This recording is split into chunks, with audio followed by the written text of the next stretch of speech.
Shabbat Shalom, Israel. Man, hope everybody is having a blessed day of rest on this set apart Moedim, this set apart, Sabbath day that the Most High Himself not only rested, but gave us the instruction to rest on this seventh day. Man, today's Sabbath day teaching is going to be straight up the middle. There's not going to be any sugarcoating of anything. And today's Sabbath day teaching follows the trailer or the teaser that I put out yesterday, which pretty much was a collection of videos that I edited from recent videos that I see where people were complaining about living in this beast system. And today's message is not for everybody. Today's message is for the remnant, to tell you how to live set apart, how to come out from among them, because it is been made aware by biblical understanding that we are in the last days. And the Most High Yah tells us to come out from among them and be ye separate. So in order to pretty much, prosper where the system is not designed for you to prosper, you're going to have to separate yourself. And we know that only a remnant shall be saved. I recommend you take notes, pull out a pen and paper, because I'm going to go back and there's a lot of stuff that once, you have the Ruach HaKodesh, the spirit of understanding, you're no longer naive like you once were, taking the bait, hook, line, and sinker. Now you look into it and say, okay, what does this actually mean? Why are we actually doing this? Why have we been doing this for generations? Is this what my ancestors did? Is this what my people did when the settlers brought it? So you start to really dive down, and to be set apart is to be like, I'm gonna give you an example, is to be like the mouse that knows that the cheese is a trap. You see what I'm saying? I live out in rural area in the country, and a common trap to be able to get these field mice is not only to put something that has cheese in it, but that the common field mice is gonna take that bait every time. It's just programmed that way. But to be spiritually discerned, to have spiritual understanding, you will start to say, hey, man, that piece of cheese, and I'm going to talk about some of these government subsidies. When you hear things like government cheese, you'll be able to say, man, that cheese is conveniently placed. Why is that cheese here and it's out of place? When you're naive, you can't understand that things are out of place. There is no structure. There is no righteousness. There is no order. So today's message, is about, how to survive. How does the remnant survive? We're talking about individualism versus collectivism, and how this system, this beast system, pretty much can separate you away from the will of Yah by, wanting you to hold on 100% to your individuality. Okay, so let's get into this. Exodus chapter 31, verse 14 through 18. You shall keep the Sabbath, therefore, for it is holy unto you. Everyone that defileth it shall surely be put to death.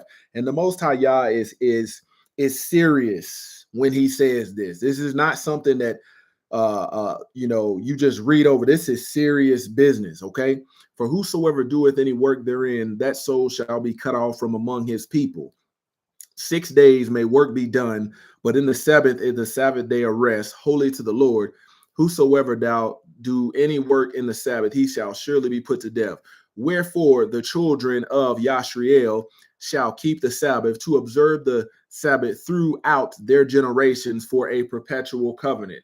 We've done this in We've looked behind that word perpetual, not only in definition, but etymology, and it means never ending, a continual. Okay. Verse 17, it is a sign between me and the children of Israel forever, never ending. For in 6 days the Lord made the heaven and the earth, and on the seventh day he rested and was refreshed. And he gave unto Moshe, when he had made an end of communing with him upon Mount Sinai, two tables of testimony, tables of stone, written with the finger of Yah. Okay, Exodus chapter 20. Okay, this is what is commonly, in Christendom, that is an actual term. When you look at it, it's not a made up term.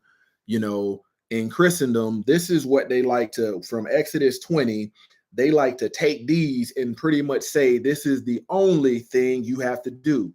And when you read that word commandment, you're going to realize, because I'm going to give you the etymology of that today.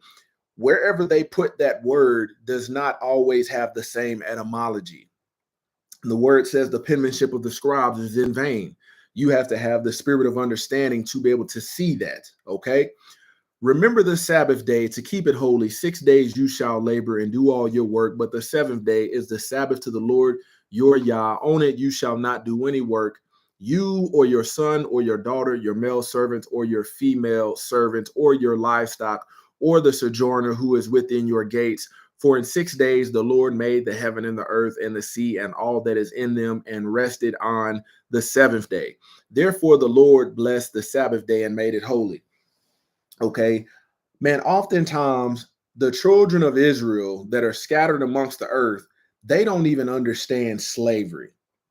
I encourage people to read Deuteronomy 28. If you look like me, you need to read Deuteronomy 28, because there was some parameters that needed to be met in order for you to be blessed. And if you did not obey the word which the Most High Yah commanded, spoke unto the children of Israel, there was some curses that was to be brought upon us, and we are still living in those. So when you think about this, the heathens had instructions to carry out the judgment of Yah, but they violated those instructions because there were some things when it comes to indentured servitude that they did not follow.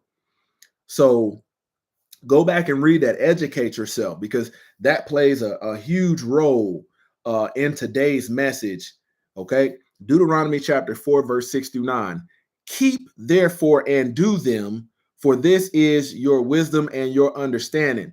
Man, probably about, shout out to my aunt, man. My brother knows who he is. One that helped put me on the path and pretty much gave me the message and caused me to go deeper. Probably about an hour before I got on here to do this teaching, my aunt sent me a message, and it was this passage right here. And I was like, that's right in line with what I'm teaching today. Deuteronomy chapter 4, verse 6-9. Keep therefore and do them. That's an action. Do them. For this is your wisdom and your understanding in the sight of the nations, which shall hear all these statutes and say, surely this great nation is a wise and understanding people. Okay. Talking about Yashriel. For what nation is there so great, who have Yah so nigh unto them, as the Lord our Yah is in all things that we call upon him for? And what nation is there so great, that have statutes and judgments so righteous as all the law which I set before you this day? Only take heed to thyself and keep thy soul diligently. Diligently is laborsome. Diligently is working. Diligent is not idle. Lest thou forget the things which thine eyes have seen, and lest they depart from the heart all thy days of thy life, but teach them thy sons or thy sons. So ask yourself this question: how did the early settlers, pretty much bring us here? In captivity. We are in the land of captivity. Okay. And we were the main agricultural force in this country. I'm just using this as an example. But when you look at urbanization, when you look at individualism and collectivism, you will see the strategy and the strategizing that took place so we could pretty much forget the heritage that we come from. The settlers secured us in a place where we were agricultural people, brought us here to perform agricultural works. But you look at the way we live today, there's nothing, the average person, there's nothing agricultural pertaining to righteousness about their life. You have to ask yourself, why is that? Okay. Genesis chapter 1, verse 26 through 28. Then Yah said, let us make man in our image after our likeness, and let them have dominion over the fish of the sea, over the birds of the heaven, and over the livestock, and over all the earth, and over every creeper thing that creeps on earth. So Yah created man in his own image, and in the image of Yah, he created him, male and female, he created them. And Yah blessed them, and Yah said to them, be fruitful and multiply. So this right here, nowadays, when you look at, I've done videos on, women that they choose to live these alternative lifestyles and have to go to sperm banks because they don't want to fulfill the will of Yah. And pretty much what that is a rebellion against collectivism. The Most High Yah had it to where this thing was from the beginning a collective. Okay, in order to be fruitful and multiply, you're going to have to take something that was divine to carry the seed, something that was designed to be the soil, the fertile soil, and they're going to have to come together for the greater collective, the will of Yah. Okay. Fill the earth and subdue it, and have dominion over the fish of the sea, and over the birds of the heaven, and over every living thing that moves on the earth.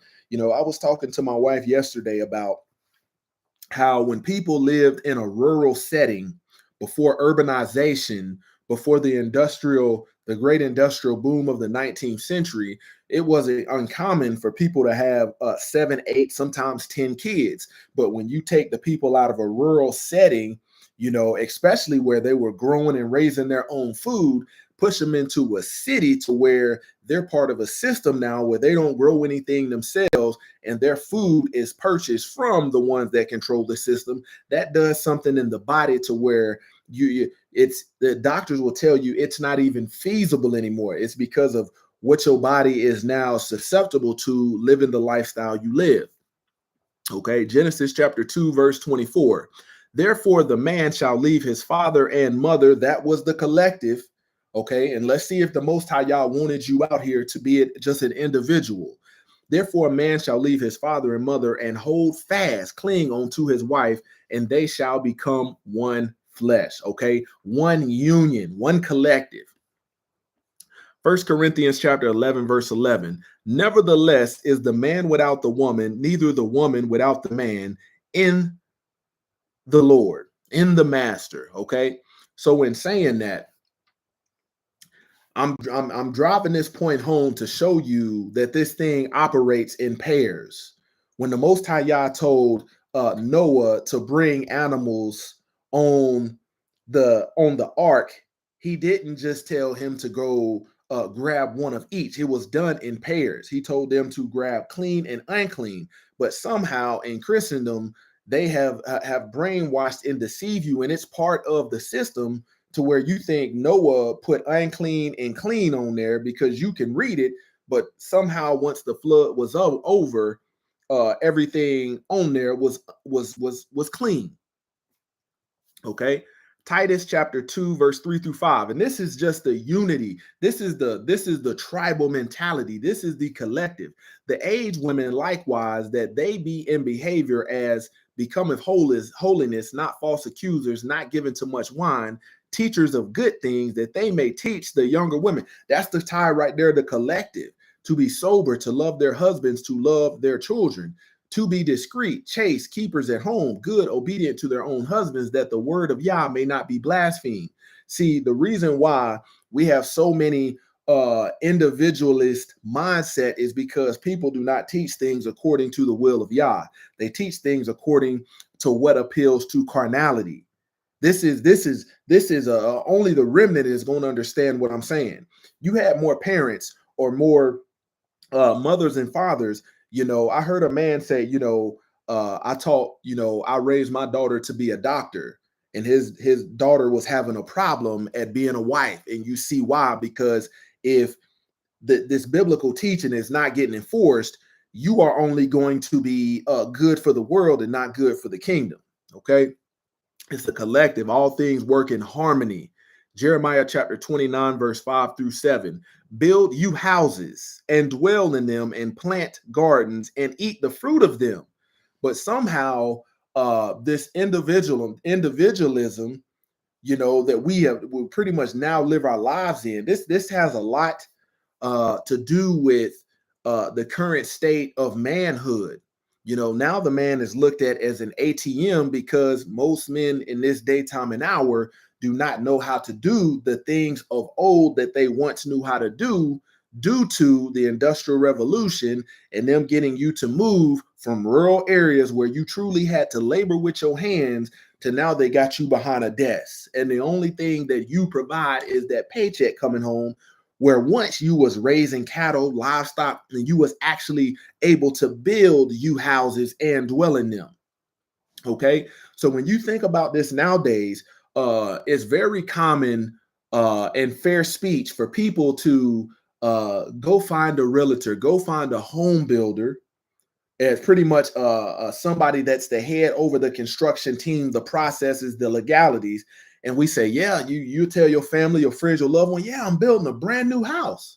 But that right there is a false statement, a deceptive statement, because you yourself is not building anything. You saved up the capital, you saved up the financials to be able to take it to somebody and say, sign this paperwork, you build it, because I don't know how, I don't want to, I got too much going on. But the Most High Yah told you to build you houses, dwell in them, plant you gardens, and eat the fruit of them. Man, you're always going to hear, we're in this generation where there's different levels of wokeness, but these different levels of wokeness oftentimes don't lead to higher levels of holiness. See, when you return to the covenant, when you become a doer of the word, all of this stuff starts to speak to you, because the Most High Yah is unlocking your understanding. You understand the purpose of planting your gardens. When you look at the vegetables biblically, they had healing properties to them. And nowadays we live a life susceptible to where we don't produce produce. The word itself, let me go to the grocery store to get some produce, means they produced it. You didn't produce it. He told you to produce and eat the fruit of them.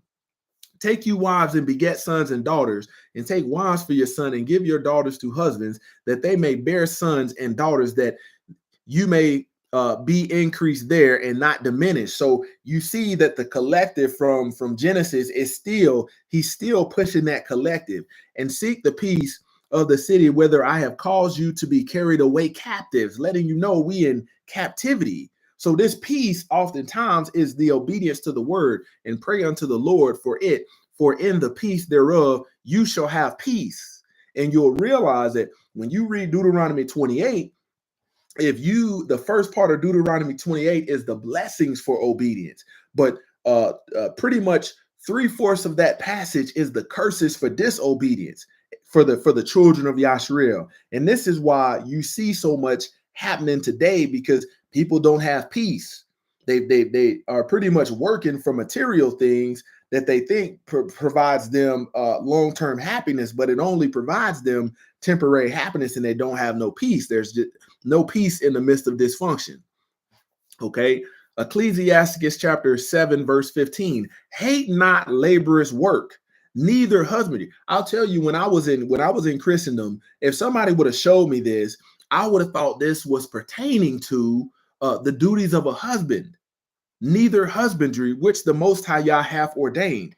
But when you look at the etymology of this is talking about working the land, vine dressing, agricultural. This is why the book is written based upon an agricultural people, whether it be the Old Testament or the renewed covenant, or the what they call the new covenant. It is about an agricultural people. Okay. Matthew chapter 16, verse 18.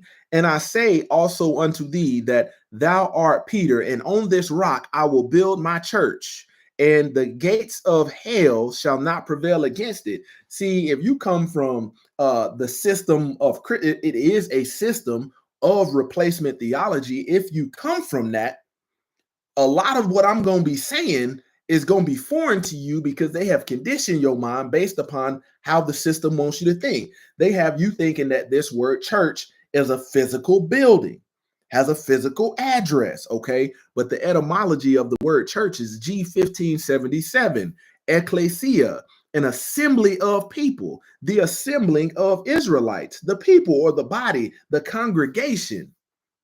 It has nothing to do with a physical building. It is a place of where people assemble. Okay. Philippians chapter 2, verse 12. Wherefore, my beloved, as you have always obeyed, not as in my presence only, but now much more in my absence, work out your salvation with fear and trembling. There's an individual part of this, and then there's a collective part of this. See, you are going to need the remnant, you are going to need other. You got to think when the word is talking about correction, rebuke, chastening, that comes from being in a place where a common collective is occurring. You as an see the problem, we got so much problem with rebellion because of this individual mindset. You have to make the choice to say, you know what? I don't have salvation. I need to work it out. Part of that working out is being around people that can correct you, that can rebuke you, that can help set your path straight because they've walked in it. They know where you've been, but you don't know where they've been. Okay. When you look at all of this biblically, Messiah just did not return to restore one person. He came to restore the lost tribe, the lost sheep of the house of Israel. That's what the word says. Okay, 2 Timothy chapter 2, verse 15. Study to show thyself approved. This is something that you have to do on a daily basis. Study to show thyself approved unto Yah, a workman that needeth not to be ashamed, rightly dividing the word of truth, rightly handling. Okay. So let's understanding this. I'm going to go into a lot of terminology and I'm going to give you a lot of statistics and a lot of information to be able to get you stimulated towards righteousness and get you out of the docileness of Christendom. Okay. Lower class makes up 45% of the American population. The salary range is below 43,000 per person, okay? Middle class makes up 53% of the American population. The salary range is between 43,000 and 130,000 per person. Upper class makes up 2% of the American population, and the salary is over 130,000 per person. So now when you look at this, you hear people say things like they're trying to drive out the middle class and make it solely lower class and then upper class. When you hear things people say like the rich get richer and the poorer get poorer, you're going to understand why this is. A lot of the systems that have become a way of life that you partake in financially, when you look at what the upper class has their hands in, a lot of times they create a problem and then provide you with the solution, but that solution comes at a price. And it's never a one-time solution. It's a pay over time. You need a subscription type solution. Okay. Individualism versus collectivism. Individualism is the habit or principle of being independent and self-reliant, a social theory favoring freedom of action for individuals over a collective or state control. See, the problem is you got to realize that even if you think you are independent and an individual, you don't realize that if it was not for a system, you could not thrive on your own, starting with your trash man. When you take that trash to the dumpster, how much would your life uh, be worth if that trash man did not come by way of the system to take that trash out? See, you get to take it out and you don't get to see it really reek, but you get to walk around thinking that you are an individual, you are independent. Okay. One thing about individualism is there is no servitude in individualism. It is about who's going to serve you. You hear these people say that they're independent and don't need nobody. This is why these people come from, I deserve this, and what are you going to do for me? And when you look at the collective, that's not the mindset. Independent means to be free from outside control, not depending on another's authority, not depending on another for livelihood or substance. But you got to think, look at how the system that has you thinking that you are independent has you plugged in.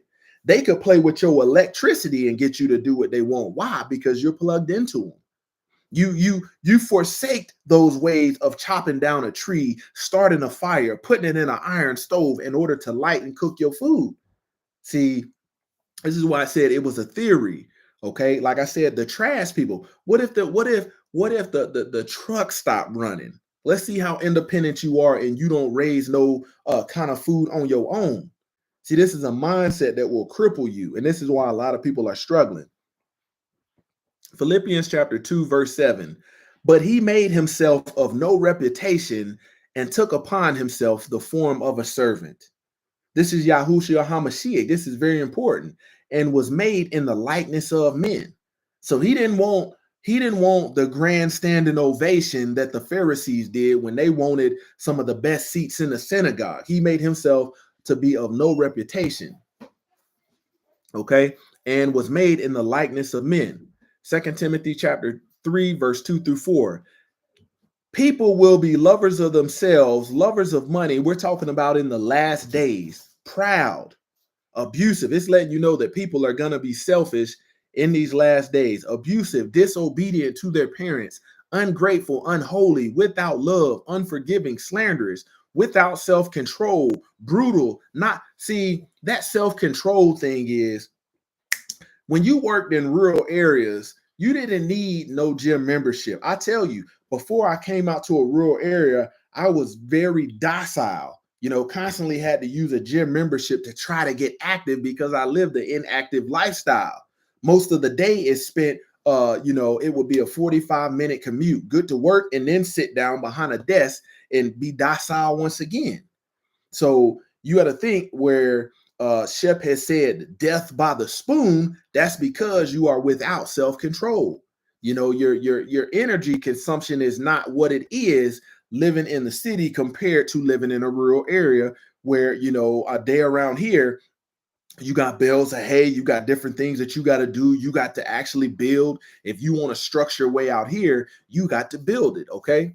Not lovers of good, treacherous, rash, conceited, lovers of pleasure rather than lovers of Yah. And a lot of the pleasures that you see, there's certain things that my kids do not see living out here in the rural areas. You ain't gonna see two men walking up this dirt road holding hands. You ain't gonna see two women kissing out here in this dirt road. But we drive a little ways into the city, you can see this stuff all over the place.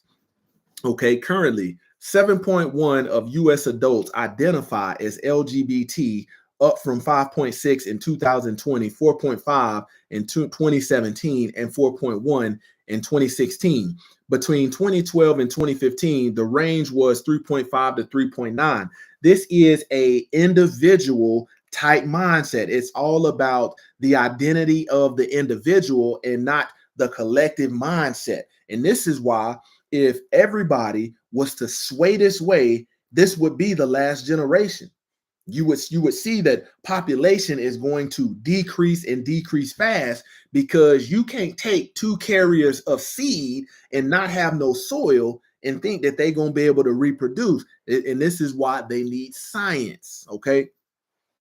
Selfish is of a person or action or a motive lacking consideration for others, concerned chiefly with one's own personal profit or pleasure.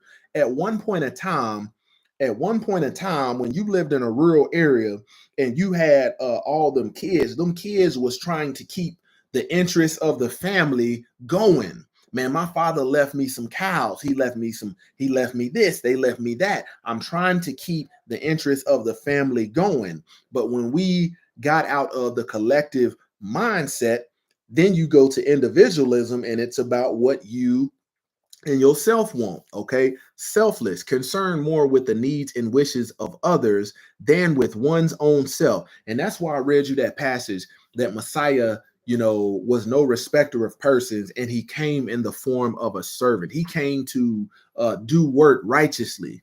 Collectivism, a worldview in which social behavior is guided largely by goals that are shared by a collective, such as a family, tribe, work, group, or political or religious association. Let me tell you something right here, right now.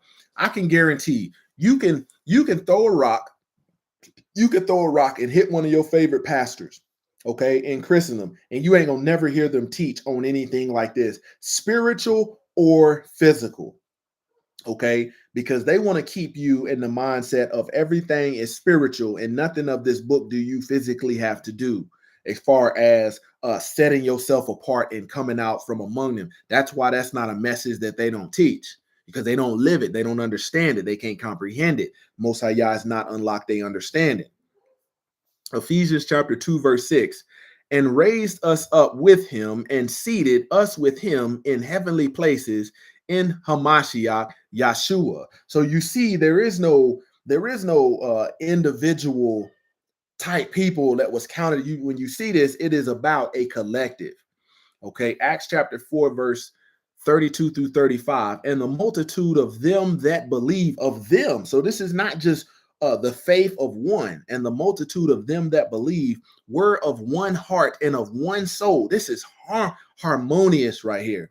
Neither said any of them that aught of the things which he possessed was his own. You got to look at this now. The mind of the individual is, I got to have this for me to show that I'm unique, to show that I'm an individual. You got to think, the family used to have one wagon. Families used to have one car when they lived in rural areas, and that car was helping you to commute a little bit faster. But now it's like, I got to have this, and this is mine, and this is it's so much individuality. And you got to look, when you hear people talk about their financial struggle in this daytime and hour, that light bulb will go off for you in this message, and you understand. You got to understand, due to individualism, some people choose to struggle. Verse 33, and with great power gave the apostles witness over the resurrection of the Lord Yeshua, and great grace was upon them all, favor. Neither was there any among them that lacked. Okay, for as many as were possessors of land or houses sold them, and brought the prices of the things that were sold, and laid them down at the apostles' feet, and the distribution was made unto every man according to his had need. So they brought these to the apostles because they was trustworthy. The word don't say the apostles took all the stuff that the people sold and went and lived in mansions. No, they distributed it accordingly. That is a collective. It's not, okay, you gonna get the wing, you gonna get this leg, you gonna get the gizzard, and we gonna get all the breasts. No, that's not what it was. It was everybody got their equal portion as they had need. See, this individualism mindset is so rampant and destructive today, to where the average person cannot tell you the difference between a want and a need. You got to look at the complaints. You got to look at how they murmur. So he gave according to every man as they had need, necessity. Okay, and this is how you gonna prosper. Interdependent, of two or more people or things dependent on each other.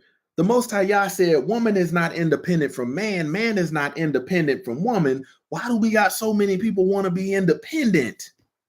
That's going to cause you to struggle.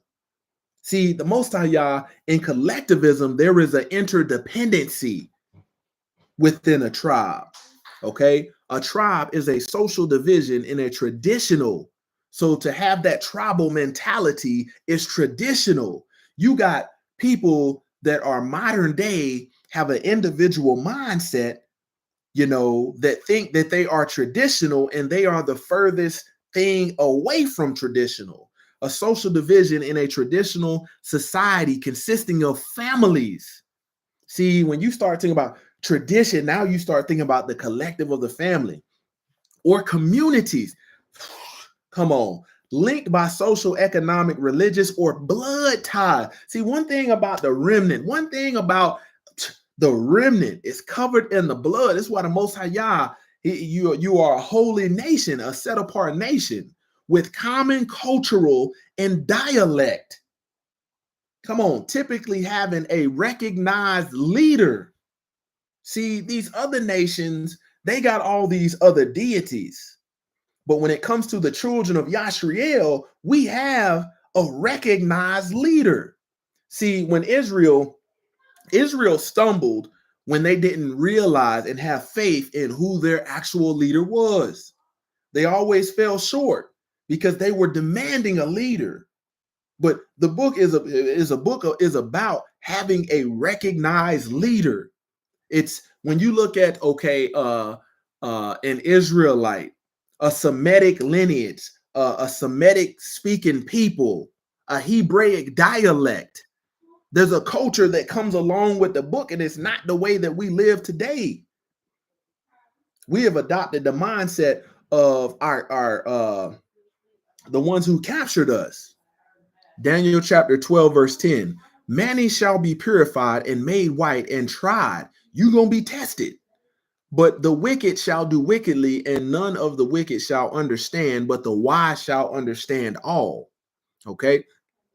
So you're not gonna have, if you don't have the Ruach HaKodesh, this is the reason why the Holy Spirit is so important, because it gives understanding. If you don't have it, man, it's gonna sound like I'm speaking Spanish. You gonna tune into this and click off just to go back to your former ways of ignorance, not realizing this may be the only time that you get the message. Romans chapter 12, verse 2. Do not be conformed to this world, but be transformed by the renewal of your mind, that by testing you may discern what is the will of Yah. The will of Yah is outlined all throughout the book. What is good and acceptable and perfect. Okay. Urbanization. Urbanization is the process of making an area more urban. So these people pretty much came together and said, okay, we're going to take this rural area and we're going to dedicate construction and labor and create jobs to make this rural area more urban. Okay, urbanization is the increase in the proportion of people living in towns and cities. So they try to increase the amount of people that lived in these population centers, okay, by offering you opportunity. In Ecclesiasticus, the book of Sirach, it says, observe the opportunity, but be mindful of your soul. Okay, the industrial boom of the 19th century, driving people to move from rural life to that was based on collectivism to a city life based on individualism. Okay, bondage, the state of being a slave, sexual practice that involves the tying up or restraining of one's partner. So when you think about that, I'm talking about spiritual and physical. When you think about the whoredoms that Israel was committing when we was in Egypt, we forsaked all of our ways and went whoring after all of their gods, all of their ways. Okay, a curse, a solemn utterance intended to invoke a supernatural power to inflict harm or punishment on someone or something. This is very important to why you don't hear people teaching or these pastors teaching come out from among them, so you can pretty much be delivered out of these curses, because they don't teach from Deuteronomy 28. Okay, because Deuteronomy 28 is one of those identity passages to where in Christendom they've told everybody that they Gentiles, but if they read this thing in context, you're gonna realize, wait a minute, it ain't saying nothing. This is well before Paul. Okay, but it shall come to pass that if thou will not hearken unto the voice of thy Lord, the precepts, the commandments, and to observe and to do all his commandments and his statutes, which I command thee this day, that all the curses shall come upon thee and overtake thee. Part of that is the industrial slave trade. You can read about that in Deuteronomy 28. His commandments, Hebrew word 4687. Okay, a command, a precept, something which shall be done, the law, an ordinance. So we're talking about Torah. Okay, That's why it says, thy righteousness is an everlasting righteousness, and thy law is the truth. You don't have no truth without the law. And what you have is these people that are part of this system have cooked up a whole new doctrine, called it replacement theology, that is void of Torah, and it ain't the truth. Welfare. In 1935, a national welfare system had been established for the first time in American history. Okay. This, when you look at the Industrial Revolution, this was between and started in late 1830s to the early 1840s, when the adoption of the Industrial Revolution and innovations. Okay. So now we have this urbanization taking effect. Now you have all of these people that have come to these cities and forsake their ways, their agricultural ways, for new opportunities, not realizing that it set forth a lot of snares when it came to your livelihood, because you were once interdependent on the collective of the family, and now they didn't realize that you become dependent on the system. Okay. Some of the benefits of the 1935 National Welfare System include food, housing, home, energy, child care, job training. Okay. I want you go back and Google some of this stuff. Does welfare affect marriage? Many welfare programs give greater benefits to unmarried individuals than to a married couple of otherwise identical income. The resulting marriage penalty discourages marriages and rewards single parenthood. So when you think about it, woman is not without man, man is not independent from woman. That's collectivism. So you're going to realize that this system, the B system, is always going to give you an ultimatum, always going to give you a more appealing choice for the moment to ensnare you. Okay. The Most High Yah's will was marriage. If you are married, your husband must qualify for the program and must apply for public assistance. That's the only way. Okay. When you look at the feminism, it began in 1848, parallel to the industrial boom. Factory jobs used to be a good way to provide for your family, but the family structure remained too strong. Nowadays, when you look at it, you see these old big buildings in areas that once had factories, and these communities were thriving. I see a lot of them driving through Oklahoma and Texas, these towns where they had these brick buildings, these big warehouses where people were once thriving. But you got to look, where have these factory jobs now gone to? They have taken that same concept that they have brought here, and they've taken it to other countries where these people don't even realize that they're going from a collective mindset, a cultural tribal mindset, to slowly being forced into an individual mindset.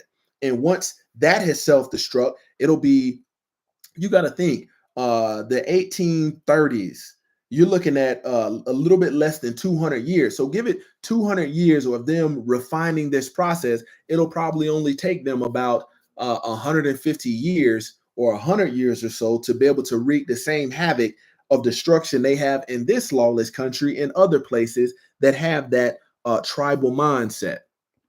Okay. An ultimatum is a final demand or proposition that is backed by a threat or force of punishment if the demand is not met. So, based upon that ultimatum, the Most High Yah gave you some rules, He gave you some precepts, some statutes, some laws, some commandments. Okay. But when they gave you this opportunity, in the book of Sirach says, be mindful of your soul, beware of your soul. It wants you to think about your salvation. So they're going to give you some rules and parameters to where, in order to have what the system provides you, you're going to have to forsake something. And when you look at that's the reason why I went into welfare and marriage. Man, I remember when I lived with my mom in high school, there was times where these housing agencies, these subsidized housing agencies, would come to do an inspection, and my mom's boyfriend would have to take all his stuff, pack it in bags, and get it up out of the house, because if there was a remnant of an existence of a man being in there, that my mama would say they would cut the benefits. So there's an ultimatum. In order for you to have that freedom, to do what you do, you can't have certain things in there. And by way of removing the man, therefore you removed the teacher, the disciplinarian, the structure, the order, the boundaries. You remove the protection, the covering. Okay, slavery is the practice of forced labor and restricted liberty. So you got to think, in rural areas, there were certain things that you didn't have access to, you didn't have liberty to, due to your geographical location. And the trade-off was, now you can come to the city. When you look at Sodom and Gomorrah, when you looked at Babylon, you're looking at places that had an urban mindset. You're looking at cities. This is why you're always gonna, you look at sexual immorality. It's higher in these cities. It's higher in places like Atlanta, Houston, Dallas. You can look up that list. I've done videos on it.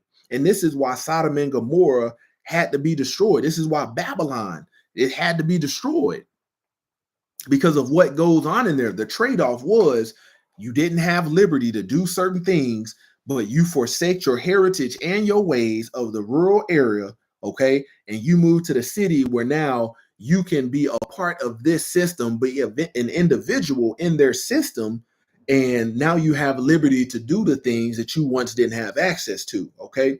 Servitude, the state of being a slave or completely subject to someone more powerful. You have some people, this is where you see the delusion. Messiah came in the form of a servant. You have some of these people, when it comes to servitude, they always want you to serve them, and it's an individual mindset, but they'll tell you that they have a relationship with the Most High. See, you individualism is not going to do any good in the kingdom. That's why the Most High, Yah, he don't want you in there. Okay, let me give you another example. We're going to talk about this a little later on. When you get so haughty and high-minded in your individualism, to where the Most High Yah had a will for the things that the people gave to the congregation, to the assembly, and you put your will first, that's when you become a pulpit pimp. Okay, willfully ignorant is when someone intentionally avoids information that could lead to undesirable decisions or make them liable for a wrongful act. Man, a lot of you got to think, a lot of these 501c3 organizations, they've been operating for so long and doing this to the point where they don't teach you anything that's going to help correct. See, the Torah brings forth correction. They don't teach you that because they want you willfully ignorant. Your pastor will sit up there and talk about sowing seeds, but you ain't gonna never see him get his physical hands dirty in some soil and actually planting some seeds that can bring forth good fruit according to the will of Yah. See, they want to keep you they want to try to make it look like you getting spiritual stimulation. The meantime, all of their teachings are void of physical righteous stimulation that will provoke you to actually do something to prosper in these last days. Okay, involuntarily, in a way that is not willing, intentional, or by choice. Voluntary is the complete opposite. They got people voluntarily to move from from rural areas where you might have not had all of the bells and whistles of the city, but you were more free. The family was more free.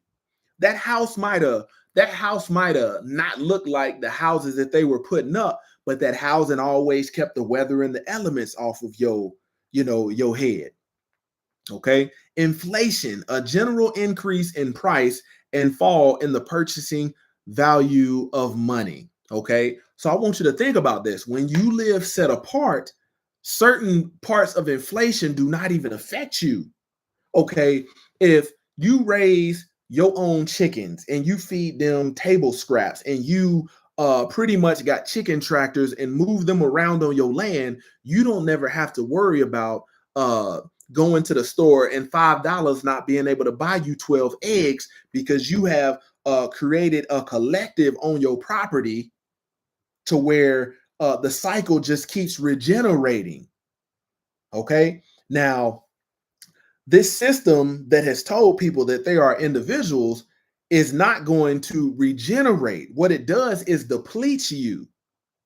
They inflate it so high to where you are depleted. That's what that video that I posted yesterday where these people were giving testimony about how they're struggling financially. Okay.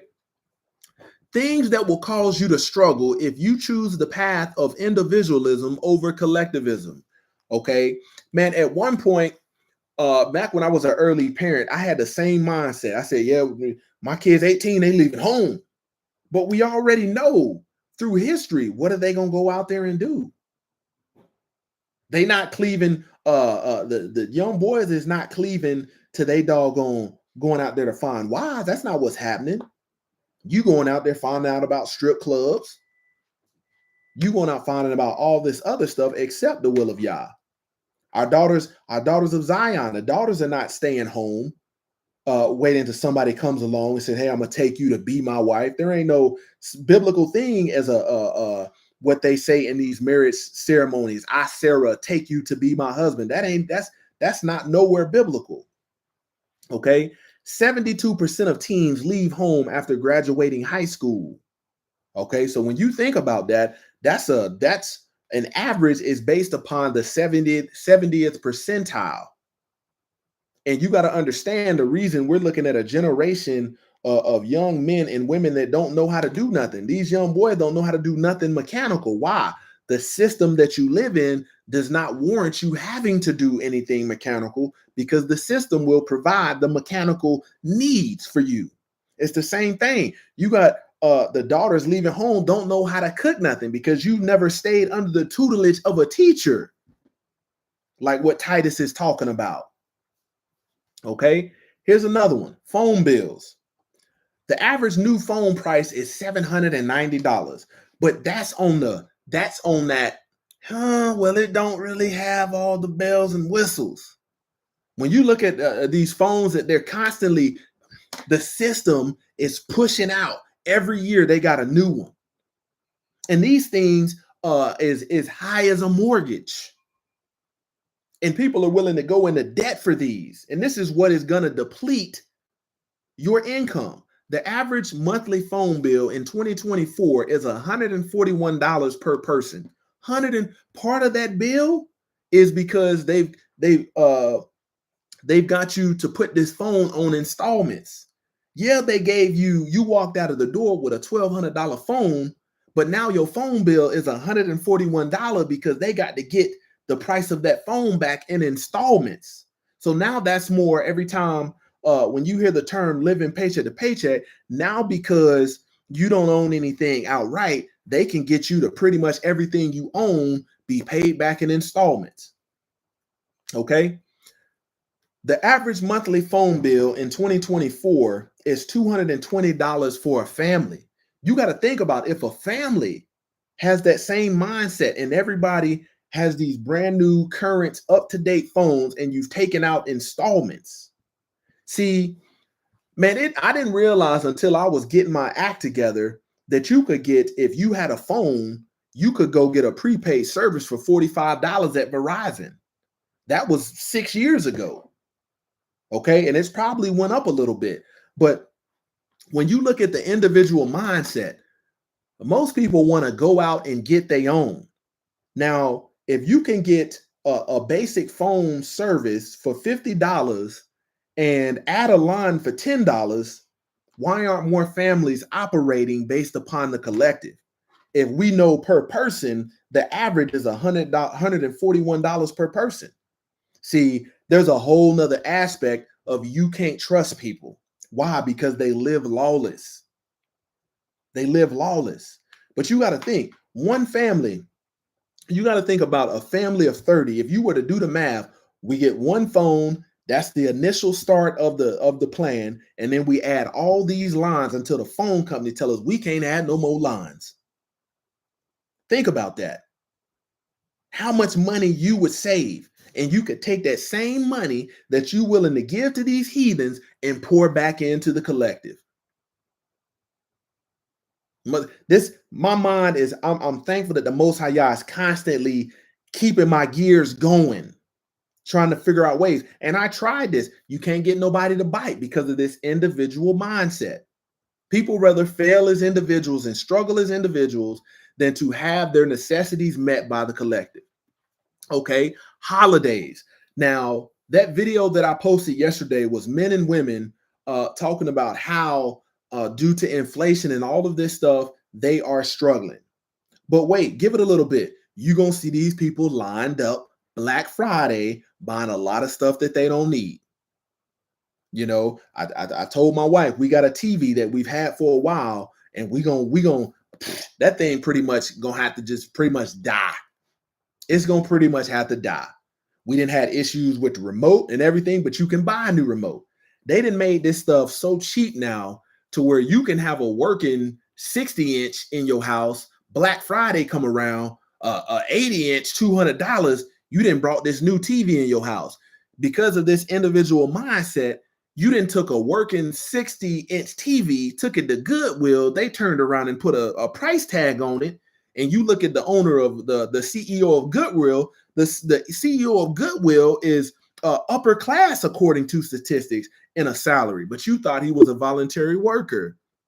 Okay, Easter, Halloween. This is stuff surrounded in wickedness, in paganism, in heathenism, in witchcraft, and you will spend your money to go buy this stuff. The average American has a budget of $108 for Halloween supply. That is costumes and candies. So in order to give a trick or a treat, see the Most High Yah, he don't play and govern based upon trick or treat. No, this is my will. Either you are fulfilling it or you are not. There's no gray area. Okay. Christmas, a day that they told you is the birthday of Messiah, but can't none of these pastors point out a passage telling you that. The average person or family spends $923 a year on Christmas gifts in 2023.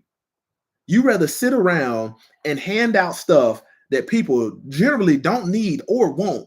You ever handed somebody a gift when you was partaking in this stuff and you could tell they didn't want it? You had to be careful with some of these people will re-gift you the stuff. You will find the stuff that you didn't gave people still when you see stuff at Goodwill that's got tags on it. You got to think how much of that stuff was Christmas gifts that people just didn't want. But you spend the system is designed to deplete you. Okay, 4th of July. You got to think 4th of July. You know, for the children of Israel, that wasn't no independence for us. But they when you look in Walmart, it's always the day after 4th of July. They didn't clear the shelves. That night shift coming there, clear the shelves, and they get you ramped up 45 days ahead from the next holiday. If it wasn't for them Walmart shelves, what's up? I'm gonna go with this one. All right, close the door. Have fun. Yeah, if it wasn't for them changing the stuff on the shelves, you wouldn't know the next holiday is coming up. Okay. Okay. Education. 67% of college students have student loan debt into their 60s. Think about these statistics in the classes, middle, lower class, upper class that I brought down. The average on-campus room and board per year is $11,833. So you sitting back on the bottom barrel of middle class, maybe even the top part of lower class, talking about you want your kids to not only take this debt out, but you will let them go down there do it, and then you want them to stay on campus where you know they're not gonna do nothing but defile themselves. The boys ain't gonna do down there and be whoremongers, and the girls ain't gonna do nothing but be whores. You got to look at it statistically. Men and women, the rate of virginity goes down after college. And this is why this system is designed. So you would take, rather than saying, okay, yeah, we want you to get your education, but they got math 101 right down the street. And that course will cost you $1,200. But not only if you go to Florida State, to Georgia State, they charging $4,000 for that course, and you got to pay room and board for that. The system wants you to overpay for the same math. Groceries. The average cost of groceries in America in 2023 is $415 a month per person. Less than 1% of Americans grow their own food. How do we have, so many people that call themselves followers of Messiah, but somehow they haven't read this in the book? but your religious organization promotes reading the book from front to back, but of yet it's of no benefit. Between 1 and 5% of all American household keeps backyard chickens. You see these people on TikTok playing with the showing you how strange the meat has got in the stores. It looks like it's been shredded meat glued together. They're showing you this. Between 1 and 5% of all American households keep backyard chicken. Less than 6% of men hunt for food. That's the reason why men get looked at as ATM, because historically you had to hunt for your food. It was no Sam's Club, it was no Walmart. You had to go out there and bring something back. And if you were not a skillful hunter, you was not being able to provide. Choosing not to follow the will of Yah and grow your own food will cause you to eat more of the food produced by the system. The more food you eat of the system, the more medication you're going to be on. It's a system. See, the system regenerates money for those that drive it and dictate how it operates. It depletes you that think you are an individual and are operating without the help of nobody. Okay? Entertainment subscriptions, Netflix, Hulu, HBO, Disney Plus. Here's another one. See, Netflix has even caught on to this. Now at one point, you had one Netflix password, you could have about 8-9 people log on to it. Use that same, and all of them be watching different stuff. Now they didn't want it to try to pretty much tag the IME number or the IP address of that device and link it to the account. And you have to re-register, and you only can have so many devices attached to that account. Okay. According to survey, Americans are spending on average $46 per month on streaming services. See, when you look at the population, the older population that used to get cable, this is back in the day where people was using pay-per-view when they wanted to watch something special. When you looked at this population, that was the older population. How did they phase this stuff in? Man, when they first started out, Netflix original price was super cheap. Super cheap. Now it's closer to doggone. If you go get it, it's closer, depending on how many devices you want. It's closer to $20. Okay. So now you see how that price, if you got Netflix account, that's $20. You got the Hulu, you got the HBO, you got the Disney Plus. You could well have over $60, $70 in subscription. But the thing was, okay, we're just gonna slowly get you to transition from one system as we try to phase it out to a new system, and we're gonna make it so enticing and so cheap, you bite the bait thinking you saving money. Man, let me tell you something. I was talking to some soldiers at work. We was talking about this, and I said, man, you know how many people got rid of their DVD player, their Blu-ray player? Man, it was when you see, let me tell you something. When you see people getting rid of Blu-ray, HD, DVDs of all of these old movies, and they getting rid of them, and they like, man, we just want you to come take them. Go get them. Go get them. Because that right then and there, entertainment is not supposed to rob your livelihood. It's just something to entertain you for that moment. So you got to think, you could have over 1,000 movies for probably $50 if you got on these social media apps and these marketplaces and found people that were giving them away. But they figured out how to get you from buying something one time on a DVD to now where we can get a subscription monthly, and it now becomes part of your monthly bills. See, back then you had to have the extra money to buy that DVD. We got the groceries, we got what we need. We got a couple extra dollars. This movie is on sale right now. It's $20. So now they've cut all that out. We want a direct deposit from your account, and we'll keep this subscription going. This is why subscriptions, if you in Israel, if you can come up with something subscription based to feed the collective, of the believers and let the heathen partake in it. Come on, they've been using that. They've been using that on us for over 10 years now. Okay. Rental increases. Man, I got videos on this channel where these people are showcasing their apartments, and the math don't make sense, man. It's people choosing to live in luxurious sky-rise apartments. And I told you, go back and Google some of this stuff. 2% is what makes up the upper class. And you have people that are middle class living in apartments that's 4,000. I'm talking about less than 800 square feet. 800 square feet, $4,000. And here's the thing: it seems good for the moment. They put this content out, brainwash other people into doing it, and then you come back 3-4 years. These people that was showcasing a high-rise apartment, 800 square feet or less, $4,000. Now they making I'm living in my car content. Why I decided to leave the high rise and live in my car. The answer is they are struggling. They're struggling. 5.8 to 8.4% in previous years. So once 2024 is closed out, we'll see what the increase is. You can expect.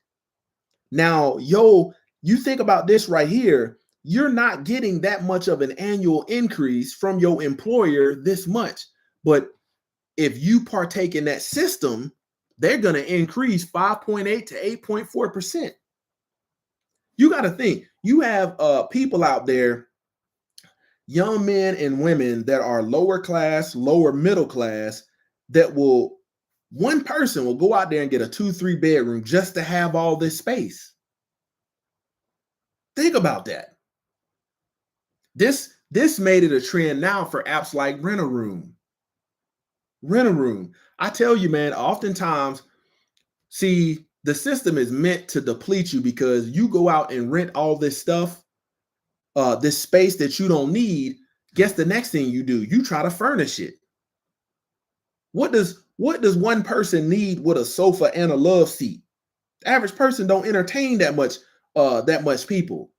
You one person with a sectional, and that sectional you didn't pay cash for. You one person with an 80-inch, because it's that individual of mine. You be like, man, it's a bachelor pad. Man, stuff keeping you broke.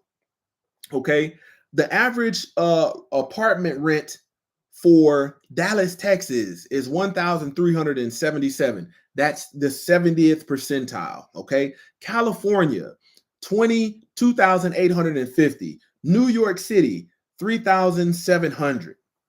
You see what I'm saying? This stuff is high, and it's gonna get higher. And the thing about rentals is you never own it. You never own anything. Man, these cities, these big cities like Atlanta, Houston, and Dallas, you know that they got so many people flocking to these cities to where it's now normal to where you have to get a real estate agent to put in a bid for an apartment. You got to put in an offer. You got people in these cities talking about they got outbidded for an apartment. I ain't never heard nothing like that. Never. But you got to look at it, and these people don't even see it.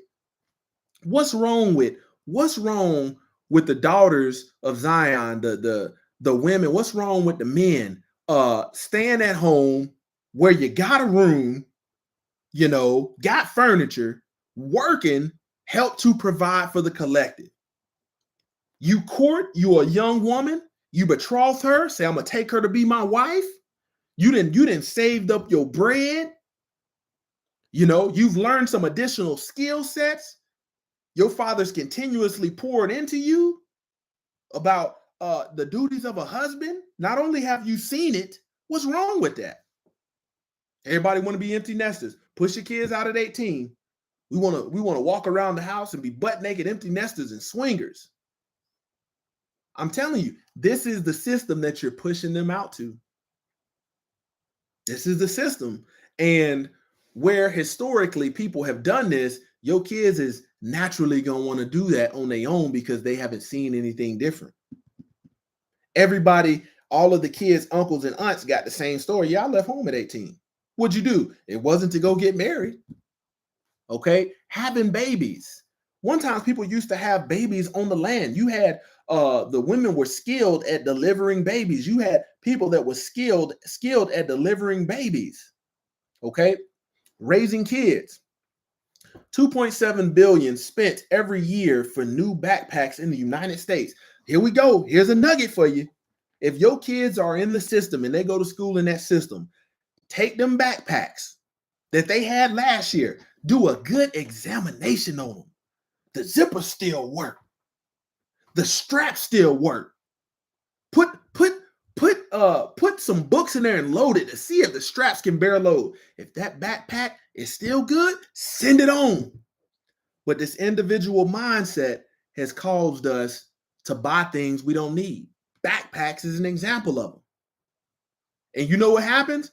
You will collect all of them elementary backpacks at the end of elementary school. When your kid get ready to go to middle school, you would take them doggone backpacks. Oh, you got all these old backpacks. Give them the Goodwill, they're going to turn right around and sell them. Your hard-earned money. Volunteered your stuff up. You buy one good backpack, I guarantee you it'll last. It'll last each duration. And when I grew up, my grandma, she didn't play this. It was okay. She saw me carrying my backpack and saw me had taped the strap and say, "Nah, you ain't doing that. We're gonna get you a new one." Because the straps were frayed, it was splitting open. Because this is back in the day when you had to actually carry books. Now they don't carry nothing but a tablet, a computer in this system. But yet, backpacks, inflation has hit them. 2.7 billion spent every year for new backpacks. New school clothes. I've done videos on that. You know, your stuff is only new for one wear. Minute you wash it, it's used. Minute you put your doggone butt cheeks in between the seat of them pants, it's used. See, this system is not about educating you. It's about keeping you willfully ignorant. First day of school, all these kids just go back and look at each other's clothes. Ain't nobody learned nothing. Well, what'd you learn today? No, well, we just kind of learned what a bathroom was and where the cafeteria was and how to move when they ding a bell. You ain't learned nothing.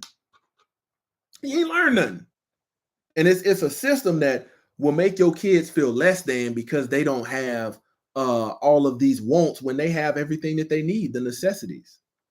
Okay, vaginal birth without insurance. The average cost of a vaginal birth is $14,000, which includes the cost of pregnancy and postpartum care. See, this system is so crazy to where we will take our kids. The dropout rate for a doctor going to college is so high, you know, because you got to take out so much debt. And a lot of people drop out and still got to pay that back. But when will we say, okay, you know what? See, this stuff is not as expensive if you were to say, hey, you know what? You know, what we going to do is we're going to take our daughter and we're going to fund her. She's going to go to school. She's going to go to community college, do all she can. And if she can do clinical somewhere around here and do whatever she needs to do to learn how to be an OBGYN or how to deliver babies, she's going to come back and do that for the community. She's going to come back and do that for the community. And she's going to be able to tell us as a collective, what kind of equipment do we need to be able to deliver babies? See, all of that stuff seems far-fetched because you got an individual mindset.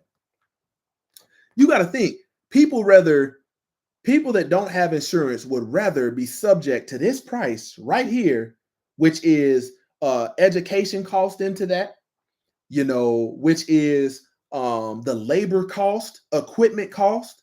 How come we can't bring that all back to Israel and say, hey, I guarantee you this, TD Jakes ain't thinking like this. Joel Osteen ain't thinking like this.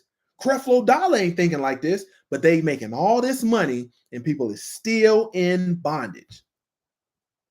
You got to think about it. How many people in your family that had babies and how many of them didn't have insurance versus insurance? How much of that money?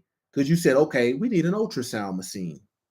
Imagine if you had somebody in your family that was an OBGYN, and because they had the skill set, they got to maintain the equipment. Hey, we got this.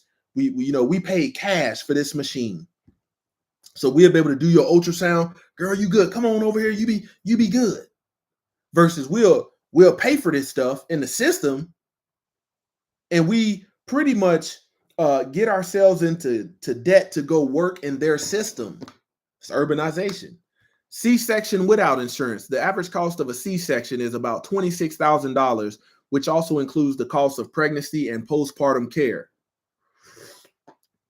Let's look at it with insurance. The average out-of-pocket cost for childbirth with health insurance is $2,800, but the cost for vaginal births are lower than those for C-section birth. You got to think it would be cheaper even if we operated like this. We had somebody, okay, you got to look how many women out here are choosing to be nurses. But what is that doing for the collective? Ain't doing nothing for the collective.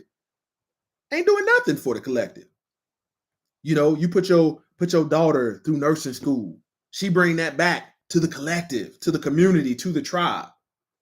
You know, you got somebody that's a doctor. You going to these people that for the sake of money, they'll write you a prescription for anything. They'll write you a prescription for something that they know will kill you in the next 10 years, but it fixes the immediate problem, and that's all you wanted to do. This is why people like Dr. Sebi are a threat. This is why the natural healers always get persecuted, because they go against the way of the system. The system doesn't want you healing. They want you eating their fruit and their food that make you sick, that's been cooked up in a lab. Okay? Car notes. Here's another one. Car notes. Nathaniel Nelson said, "Hey, YouTube, stop removing my comments. That is rude." Yeah, I don't have any. So one thing about this channel, I don't have any moderators. And I tell you, if you're posting something on truth, like there's videos, there's stuff out there about how they will pretty much block your stuff from hitting the masses. But you look at a Lil Boosie video or a Sexy Red video, well, them 2 9s will let that go. They'll let that go to the masses, okay? 84% of car buyers will finance the vehicle. The message, again, from the beginning is come out from among them. You may be in some of this. You may be in some of this, but the Most High Yah tells you to come out. It's a process. I'm getting the gears going today. 84% of car buyers will finance the vehicle. As of June 2024, the average interest rate for a car loan in the U.S. ranged from 5.64% to 14.78, 14.78 for new cars, and 7.6 to 21.5 for used cars. We're talking about 2015 credit card interest rates for cars. Man, imagine buying a used car and your credit not being where it need to be, and you know this car got 70,000 miles, don't have no dealership warranty, but you want it. That's 21.55% interest. That is high as crack. You got to think how much. See, we can get this. Everybody wants to be so independent to where we don't learn how to take over. When I was in El Paso, man, I lived right in the heart of El Paso, man. And I got to see that tribal mindset.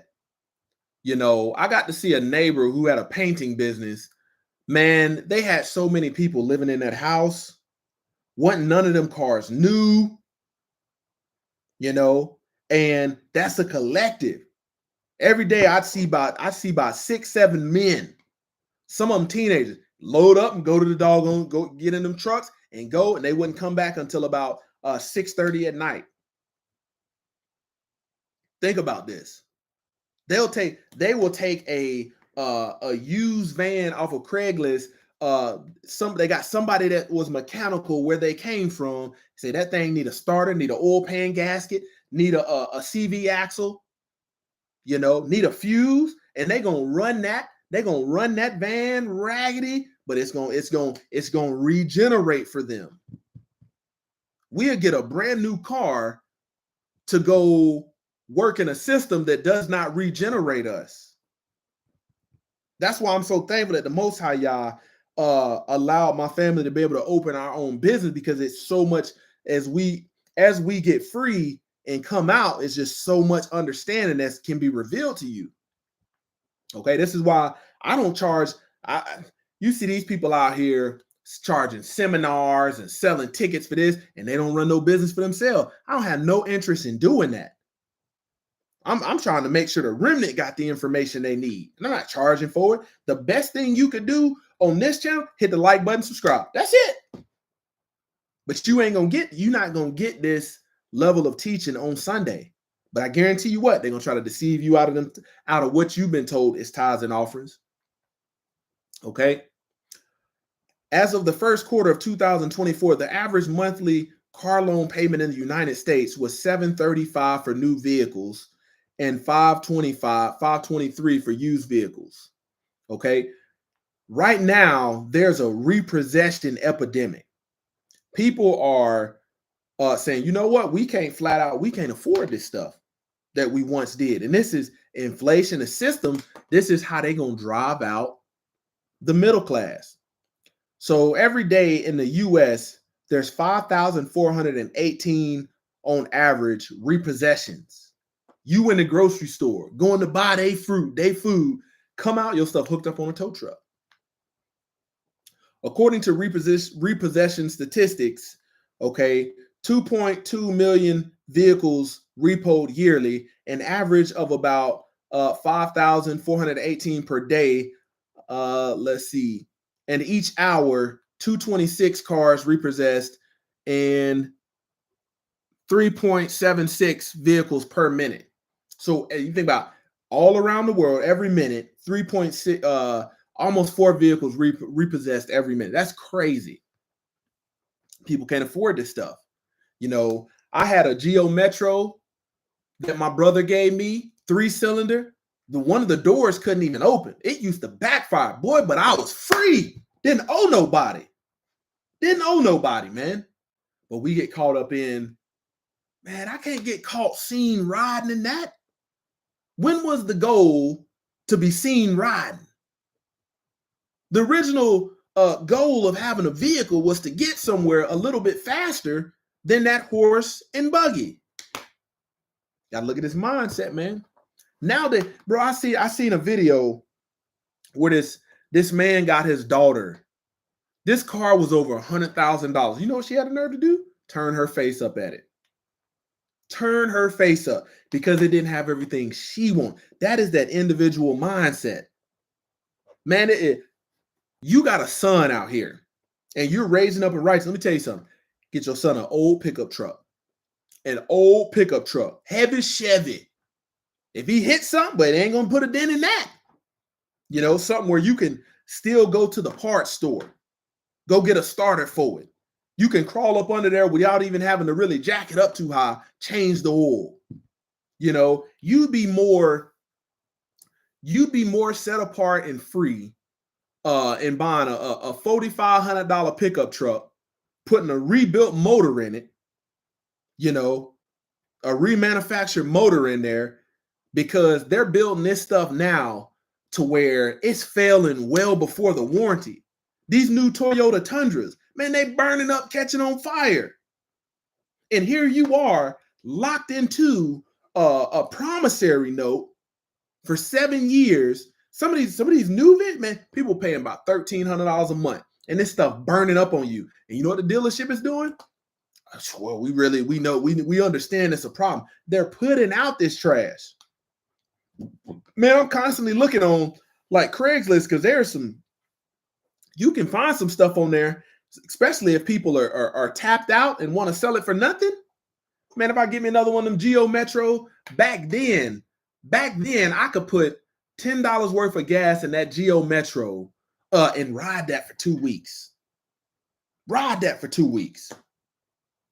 Man, you know, get you some of these things, and if you got to understand,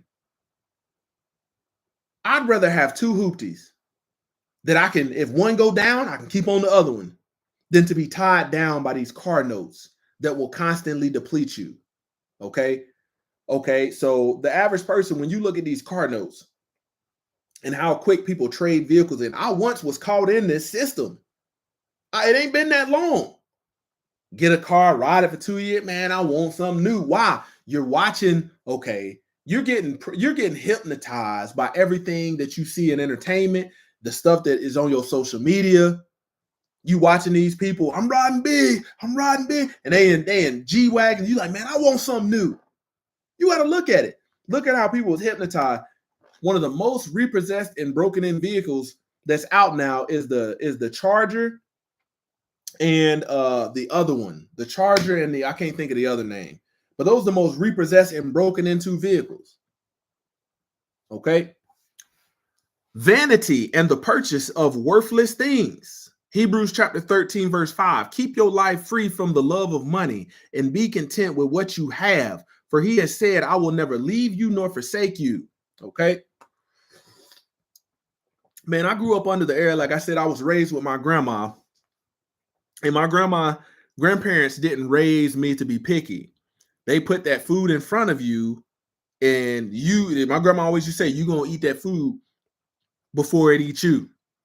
And I'll be like, this food ain't gonna never eat me. And the reason I never got to that understanding was because I was always the one eating it. My stomach started talking. She wouldn't even let me move. So there's things today that I still don't, if you allow me to choose, I don't have a taste for it, but I will eat and be thankful. Butter beans is one of them.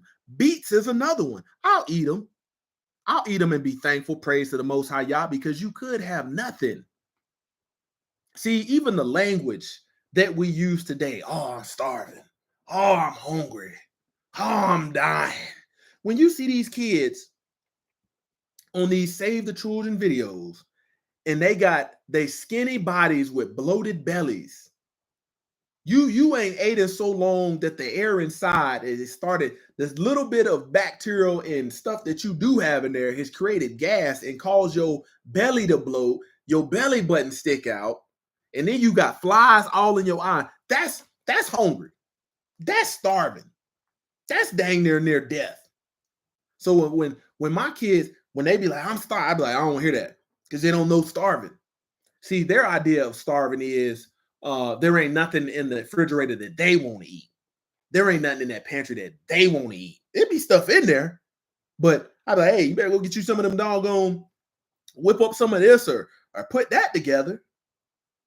But this is that rural. See, in a rural setting, people didn't eat meat every day.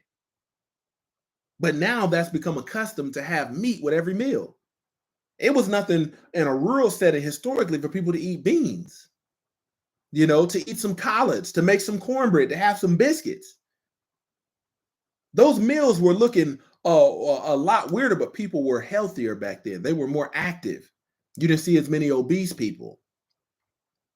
And the meat that you did eat, it came from, if your father actually went to hunt some or bartered for, maybe he grew something, maybe the family grew something, had an abundance of it and could trade and barter it, then you'd have a little bit of meat. I got an uncle that died recently, and it was nothing for him. I didn't like eating dinner over there when I was younger, because he would just eat a bowl of collard greens and have a leftover piece of turkey in there to season the meat, and that would be a meal for him. He'll grab a piece of leftover cornbread, and eat that and drive on. Built different. You see what I'm saying? But wasn't nothing wrong with that.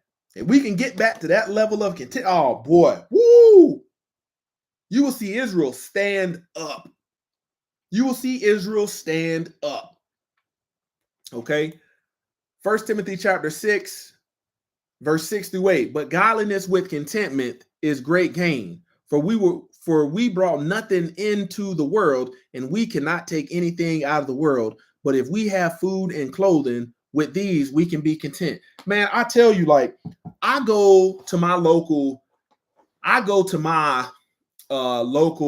farm and feed store. I get clothes up out of there. I be looking for them shirts that be like $7. I wear them and soil them till they start tearing up. Then I go get me some more. The overalls, a pair of overalls was the best investment because I could do so much in them. They had tools for screwdrivers and all of it. Oh man. We got out here, we got TSC Tractor Supply. Anybody don't know what that is? and we got Atwoods. Atwoods is like a farm and feed store. Man, whoo. And it's, when you think about it, it's functional wear for the lifestyle that you have to live out here to be an agricultural people. Okay. Them days of me getting paid and going to the mall and wanting to be seen carrying out 2 pairs of Jordans, them days long gone, long gone. Okay. Let's see. Luke chapter 12, verse 15. And he said to them, take care and be on guard against all covetousness. Man, nowadays with this stuff on social media, Facebook, TikTok, Instagram, Twitter, you see somebody with something, you cover it after. Man, such and such I went to high school with just got the Hellcat. And what do people do? They flaunt it in front of you. Boy, this is my Hellcat. Boy, you ain't doing nothing. We the Hellcat boys out here. Next thing you know, you down there financing you a Hellcat. 6 months later, getting repossessed. Why? Because you couldn't afford it. $80,000 car, $70,000 car. You upper lower class, lower middle class. You can't afford this stuff. Couldn't doggone. Hey, Favor and Mercy said, when I was a child having children on Sunday was a treat. Having children on Sunday. What do you mean by that? Okay.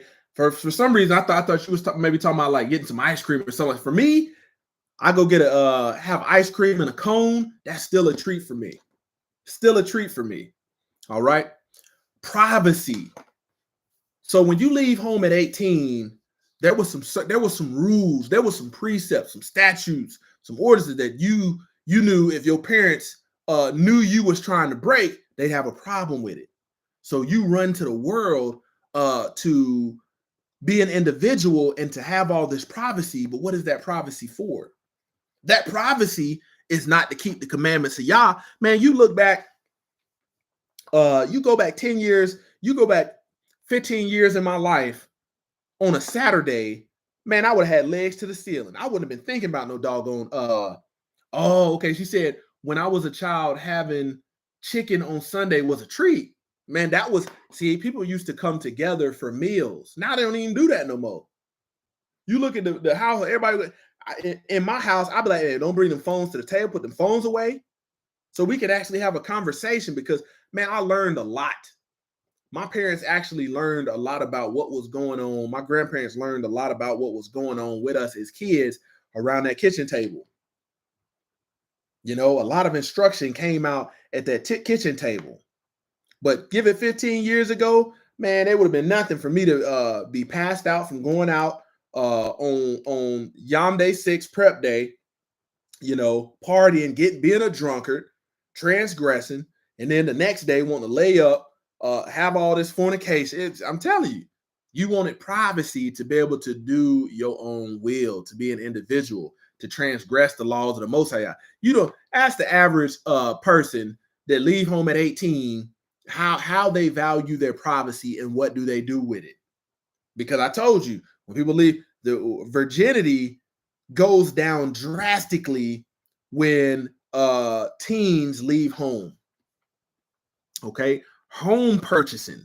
Remember that scripture said, build you houses and plant you gardens? 87% of home buyers finance the bank's home. You thought it was your home. That's the bank's home. Because if the system lets you go and you cannot keep up that note, that promissory note, you're going to find out who owns it. And you don't own a piece of it. If you can't sell it, they're going to take all of it back. And you ain't going to be left with nothing. When you sell a house, you get a part of the profit based upon the adjusted value of the house. You see what I'm saying? Man, there's one mistake that I made, and it was when we moved here. I was like, man, you know, we sold a house, got some profit. And I wish we would have bought more land flat out. I wish we would have bought more land flat out. Think about that. Okay. So now we got one plot of land that we own outright and don't know, you know, just pretty much property taxes on it. But hopefully here in the future, hey, Most High Yah help us out with that too. Okay. Dallas, Texas, the average cost of a new home is $318,000 to $456,000. Okay. California, the average new home costs 811,000. You know, I personally, where I live, you know, I'm not too excited when I see these people that come from uh like very liberal places where they have all these alternative lifestyles coming, because I know that if my city starts expanding, they're gonna try to push out where I'm at. And I'm like, oh no, I ain't with that. You know, if you are moving to try to get set apart, man, welcome you, welcome you. Okay. New York average new home cost is 850,000. See, people don't understand. For anybody that hasn't been in New York, I haven't been in New York about 3, 4 times and stayed there for any duration. See, people get caught up. Your young kids, if you live in a rural area now and your kids hear anything about how much people are making in New York, it sounds appealing to them because they don't have any kind of depth or range and understanding of how much the cost of living is out there. You see what I'm saying? And that's why I went over all those prices so you could understand. On average, 50% of new home costs is material. So that construction crew out there, when you buy a $318,000 house, the contractor is getting half of that, 159,000. We do the half of that, okay? And then the labor workers are getting less. Did you know construction workers have one of the highest suicide rates? Highest suicide rate. And this is why, let me tell you something, man, this is why I'm trying post-military to get into construction and contracting, because I have the management skills and I'm slowly acquiring the actual skill set to do that. Because you got to think, a doctor is educated on medicine. He ain't educated on how to build nothing. So guess what, man? I could pretty much that hundred, and if we could keep that money in the collective and set people free with that, who don't want to take part in that? Okay, let me give you another scenario. Man, Straightway is always facing persecution, and these people got these videos up saying, man, ain't no way in the world. Man, I'd work and get my whole paycheck up for $50. Ain't no way I could do that. But check this out. Man, you will go out there, subject yourself to the system. Financial car, financial house, finance the clothes on your back.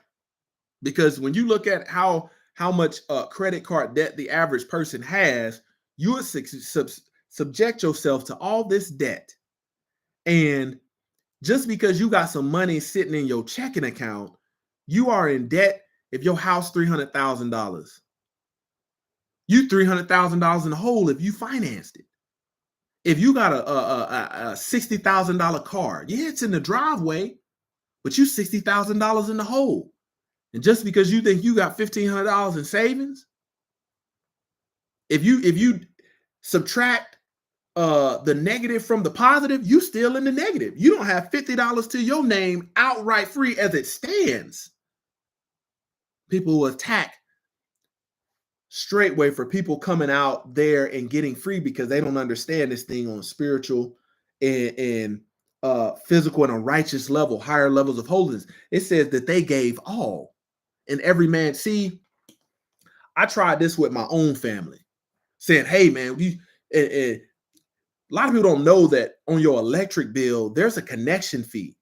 And even the people that have solar, you still have to pay the connection fee monthly to be plugged into their system, even if you don't draw no power.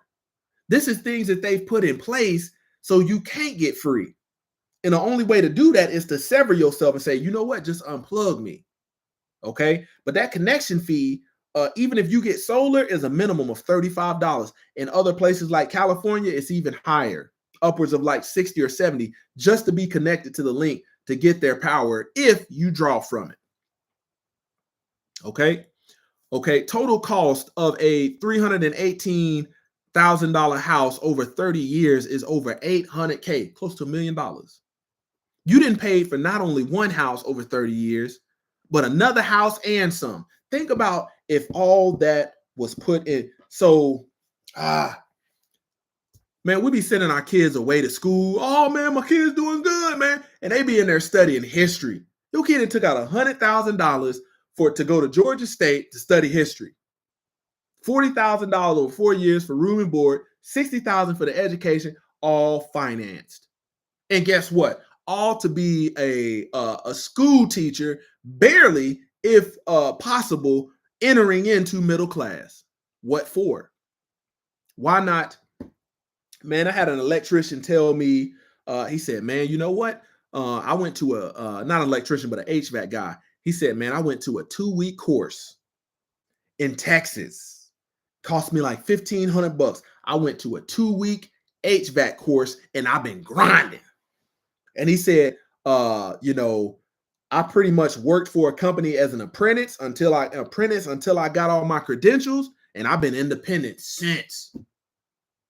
Hispanic guy. Think about that. How come we can't do that?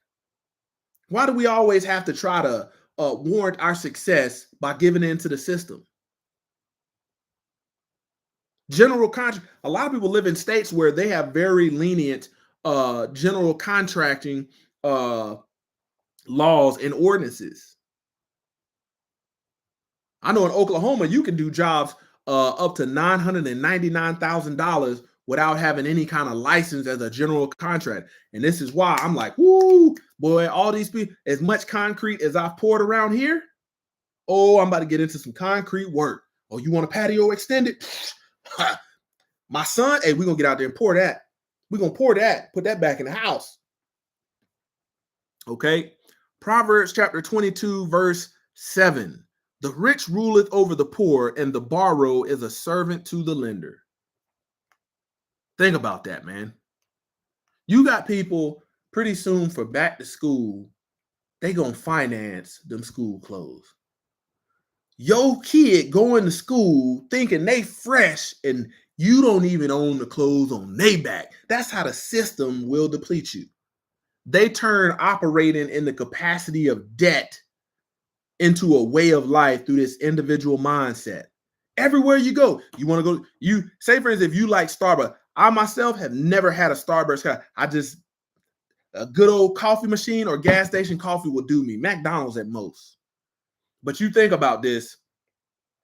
You go to these places. Would you like to sign up for our Starbucks card, our credit card? Everywhere you go, Academy. You want our Academy card? I'd be like, hell no, hell no. Because I see the bondage in this stuff. I see the bondage in it. You know?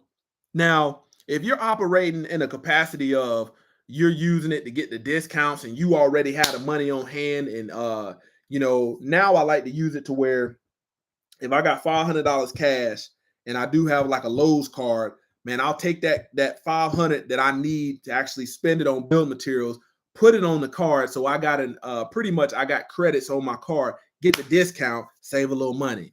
You see what I'm saying? But that's up until now. When I was in this system heavily, oh no, no. Best Buy credit card, man. I had the premium Xbox, all of that. Didn't own none of it. Somebody could have came in there. The only thing that I might have owned that wasn't financed was maybe a pot in my drawers.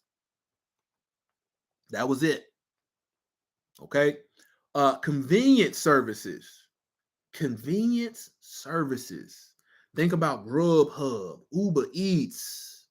47% of Americans use food delivery apps daily because you don't want to get up. Matter of fact, you got this car note, tank full of gas, but because you just don't want to get up, you want to use this convenience service for somebody else to bring you something. And these people that run these apps, they sit back and pretty much create the system for you to take part in, and they make all the money and give the actual workers pennies on the dollar. Think about that. Skill sets within the family. Man, we got to get to the point where these skill sets remain in Israel. And I wouldn't have known anything about this if it wasn't for Shep Dow and seeing how they work in harmony. A lot of the people that attack that ministry, they'll go be a nurse for the heathen, for their system. They'll go be an electrician for them. They'll go be a desk clerk for the heathens. But you got to think, man, when we lived in rural areas, you might used to go to the package and feed store. You might have bought flour, big old thing of flour. If you bring a big old thing of flour home, now the knowledge base, the skill set of knowing how many uses you can get out of that flour is diminished. Is diminished.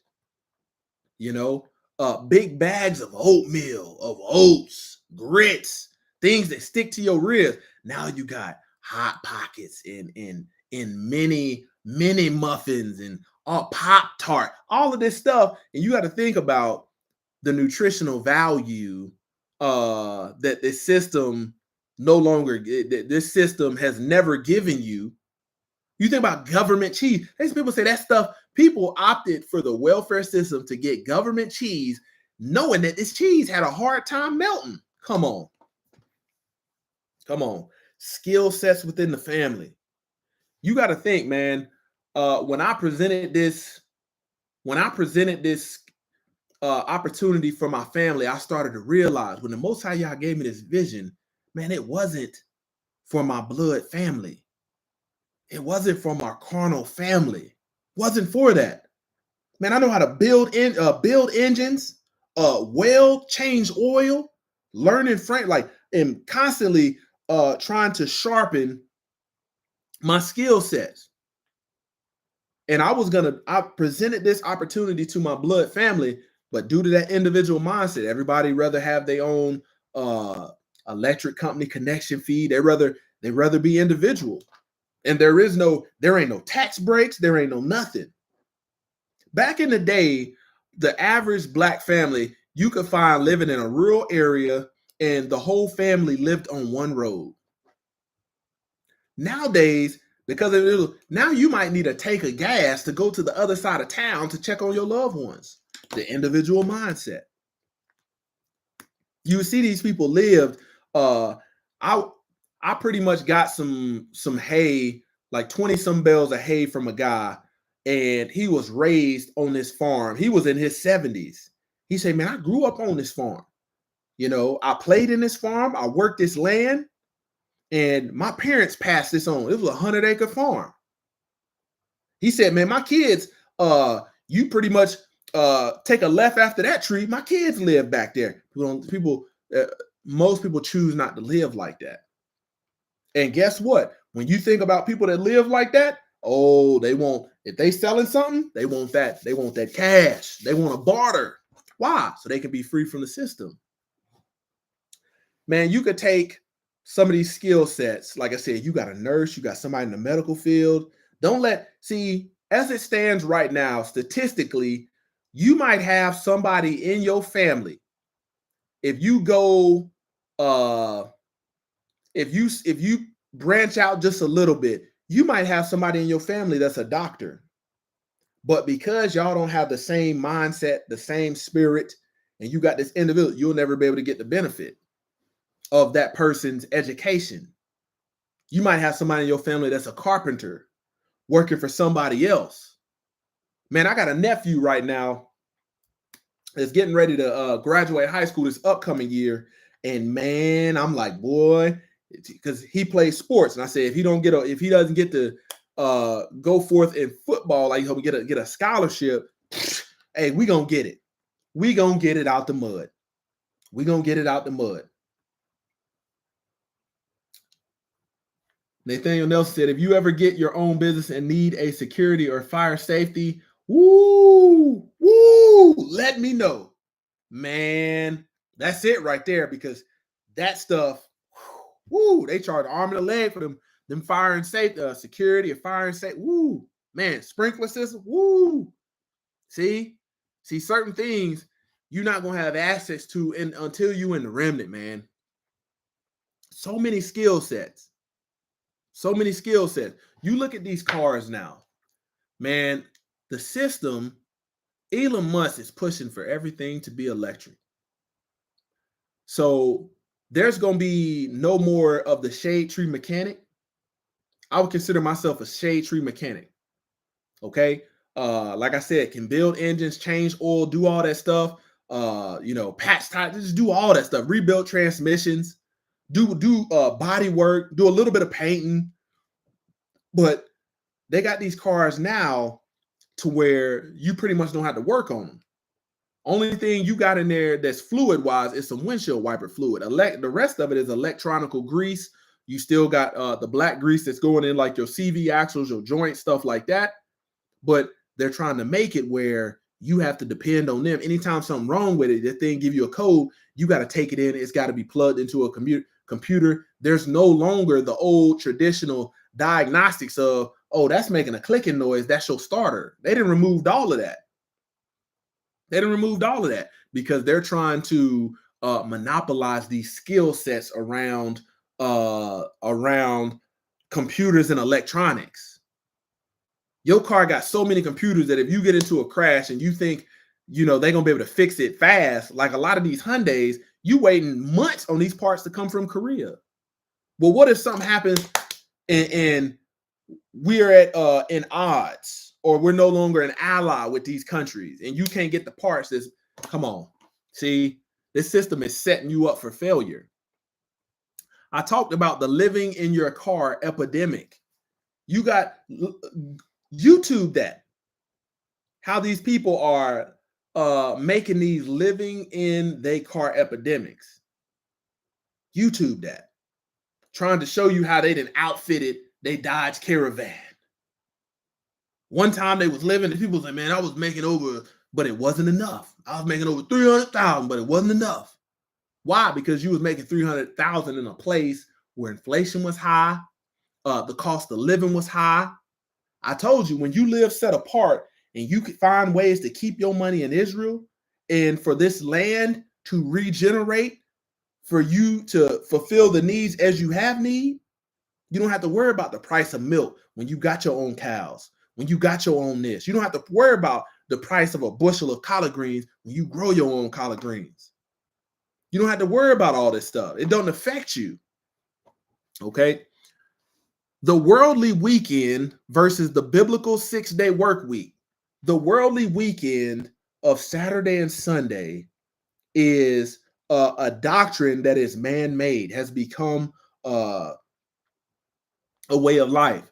Man, until I started keeping the Shabbat and said, you know what, man, Sunday is like a regular day of work.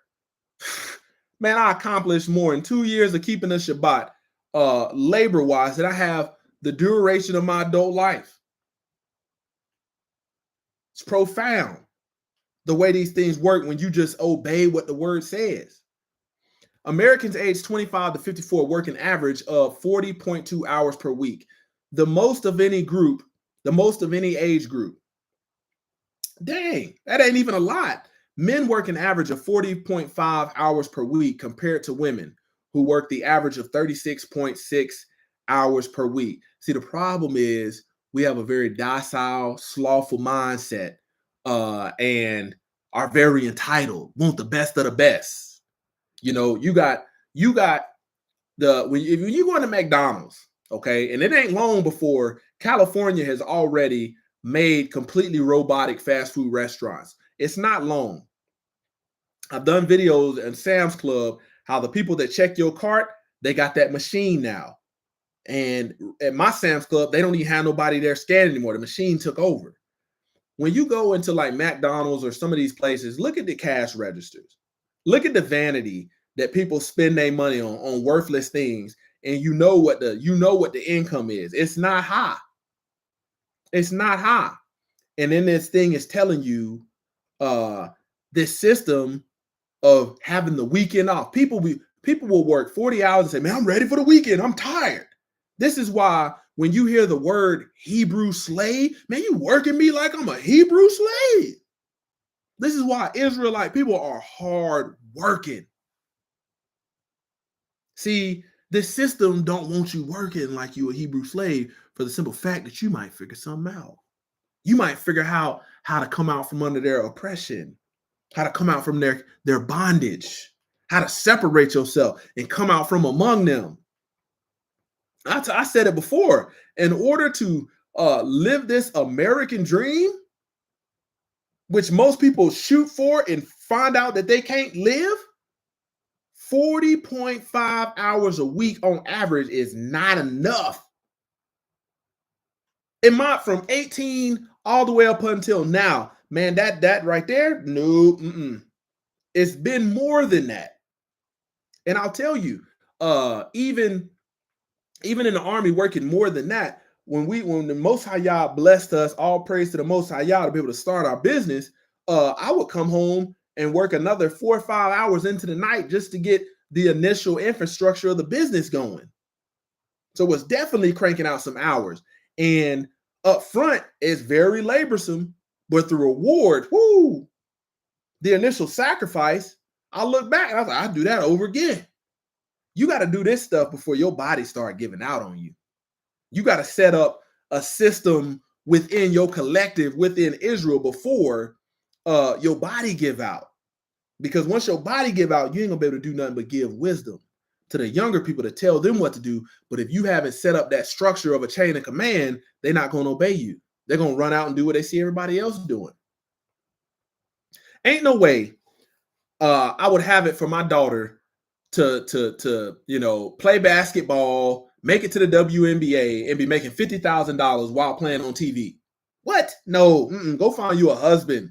Go find you an Israelite man. Go find you a good, strong, commandment-keeping man. Cleave unto him. Because the chances are, in righteousness, you are going to be able to regenerate the family, the collective, more than you will being an individual out in that system. Psalms chapter 128, verse 2. For thou shalt eat the labor of thine hands. Happy shalt thou be, and it shall be well with thee. Okay? The modern individual person, when you see people and you talk about a spoiled brat, that's lazy with an entitled mindset. Man, I saw this video where the single mother pretty much was talking about how lazy her sons were. And there's a lot of different things that you could peel back. You know, she was talking about how lazy they just left stuff out, didn't clean up behind themselves, drawers on the floor. They didn't want her to do everything. Lazy with an entitled mindset, always wanting something. You know, man, today I was talking to my wife about when kids had video games and you didn't need internet. You could just get the game and the game had 1 player, 2 player, even more than that. All you had to do was plug in some additional controllers. And you be sitting back there playing Mortal Kombat and all that. Bruce Lee, all of that. You bought the game back then, $35, $40, and y'all play off that and just keep it. Nowadays, they didn't figure out, okay, not only when you get this game, this is how the system works. They figure out how to deplete you. Okay. Now you get the game for your kids. Okay. You got to have internet. Okay, you got internet. Now you need an internet live account to be able to play the game in the network of other gamers. Now you got to have a subscription for that. That's $100 for 6 months. Okay. Now they got all these different YouTube videos telling you about all these different skins and add-ons you can get. So now they got your kids programmed to come and be like, I need some V-Bucks. I need some V-Bucks. They be itching for them. Oh, daddy, mama, I need some V-Bucks. System is designed to deplete you. See, man, I'm thankful. My grandparents did not buy all that stuff. You know, the video game that my uncles played on was the video game that I had. We had one of them old gray Nintendos with the flip top. You had to push the game in and push it down. When the game didn't read, you had to pull that cartridge out and blow it like a harmonica, put it back in there. It didn't take no internet, no nothing. Never had a problem with the controllers glitching. And I used to play like old school games. Nobody ever wanted to come to my house and play video game because I didn't have an updated system. If I wanted to play like Madden or something, I would have to go to one of my friends' house. But I'm thankful for that because they brought me through childhood of being grateful and appreciative because I took care of that system because I knew I wasn't getting another one. I would finish playing the game, unplug the controllers, and put them away nicely because I knew my grandma was going to be exercising in that room. So if she stepped on one of them controllers, they didn't make them things no more. You wasn't going to the GameStop getting another one. So I had to take care of it. And that was a great way to be raised. Okay. Proverbs 13:4. The soul of the sluggard craves and gets nothing, while the soul of the diligent is richly supplied. Proverbs 12:24. The hand of the diligent will rule, while the slothful will be put to forced labor. This is why when a contractor comes to your house and you want some work done, this is why when you want to the laborer, the skilled laborer can drive a price. See, you had at one point where the heathen was using the migrants and the illegals that came into this country for skilled labor, and they were saying, this is all that we're going to pay you. And the heathen got to the point where they said, you know what? We no longer are going to do this anymore. We're just going to set up the play. We're just going to control the playbook. But what happened is those skilled laborers, man, they pretty much, as a collective, they worked together, kept their money together until they could start their own. And now they are the ones in there. When you go in Lowe's, they're the one making the big purchases where you used to see the Gentile making the purchase. They've even forced the Gentile out. You know, now they used to be the ones you could go to and they would have the cheapest price. Nowadays, that's not the case.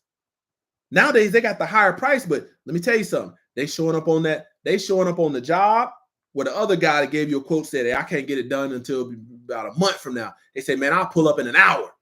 With 5 people, they ain't taking no lunch. They ain't taking no cigarette breaks. They ain't drinking Bud Light. They ain't vaping. They getting straight to work. Straight to work. I'm telling you, man, we have to have that same mindset, but righteously in Israel. We have to have that. Here we go. Genesis chapter 3, verse 19. By the sweat of your face you shall eat bread. This is what man, the judgment of the Most High, this is what man is trying to avoid. When you see these men complaining and you barely working, you know, social media has sold these people a dream. And what happens is they get you to go into debt trying to live it out, forcing you into slavery. People didn't know that slavery is still part of the Constitution. You just got to know where to look to find. If you get yourself into enough trouble, you're going to see that forced labor is still a thing. Okay? By the sweat of your face. See, social media is a facade where it tells that 18, 19-year-old cash register at Walmart, that cashier, that she's supposed to have a Birkin bag. It tells your 18-year-old male that's stocking the shelves at Walmart that they're supposed to be driving a Hellcat. And what do? Now you see all these young people scamming because there's a disconnect. The skill set that they have does not warrant the income that they desire. So what do? They steal credit cards. They start scamming. They sell drugs. They sell dope. And here's another one. Lucifer Hasatan, knew how to manipulate and hypnotize the minds through music. He's doing the same thing today. Same stuff I'm talking about. This stuff your rappers talking about. This is the stuff that they promoting, knowing good and well. When we look at statistically, lower class, middle class, upper class, people can't afford this stuff. Constantly with these gold chains on. That's why you got so many brothers out here walking around with fake jewelry on. Middle of the mall jewelry on. Why? Because you're trying to live a life that ain't meant for you to live. This music then programs you to do that. By the sweat of your face you shall eat bread till you return to the ground, for out of it you were taken, for you are of dust, and to dust you shall return. Okay? The average construction worker works 6 days a week and works from 10 to 12 hours per day to build the house that you say you're building. This is why they have the know-how to do what most can't, because they read the word, because the know-how to do what most can't, because we read the word but are not willing to make any physical sacrifice to obey the word telling us to do something. That's the deception in religion, in Christendom. Man, we out here, we had to get a septic pump, a water pump that pretty much turns on them heads. It died, pretty much got burnt out in a storm. Storm hit it, and that was one of the things that we burnt out. But I'm thankful because we have a septic guy. Every time he pulls up, he sees me always building something, always engaged in something laborsome. And I make it a habit. Anytime that he's had to come out, I'm always there, right hand, like, hey, what you connecting in? Because if you get enough over the shoulder training, you'll be able to do stuff. But nowadays, if you tell a young man, hey, you say, man, can you change my tire? Nowadays, they don't have an interest in learning that kind of stuff. They rather go sit in the house while you change their tire. And I didn't grow up I grew up like, my granddad was like, hey, come here and sit here and watch this. I'm 5, 6 years old. Watch this. I remember my granddad pulling pistons and stuff out of engines in the garage as he was rebuilding stuff, putting in crankshaft bearing, main bearings, rod bearings, all of that stuff, checking the clearance on the cylinder wall, honing the block. I grew up seeing all that just over the shoulder. No formal school training. Still know how to do it to this day. So think about that, man. You have to, when people come, a plumber has a skill set to where they build this stuff now to where it's easily serviceable. But a plumber, they got to come out to your house. Don't let it be after 5. You paying over $120 just for them to move that truck. And then whatever parts, and then how much time they got to spend, to fix your stuff. You got to learn. A lot of men, because you have to think about an apartment, you never have to do any of this stuff that I'm talking about. There's on the back of your house, there's a port that ties into your plumbing line. And oftentimes you can take a adjustable wrench, undo that head, look down in there. And if you see the stoppage, all right, you might need to go get a snake. You can go get a snake and run that in there, take your water hose, flush it in there until you clear that blockage out. You see what I'm saying? Save yourself some money.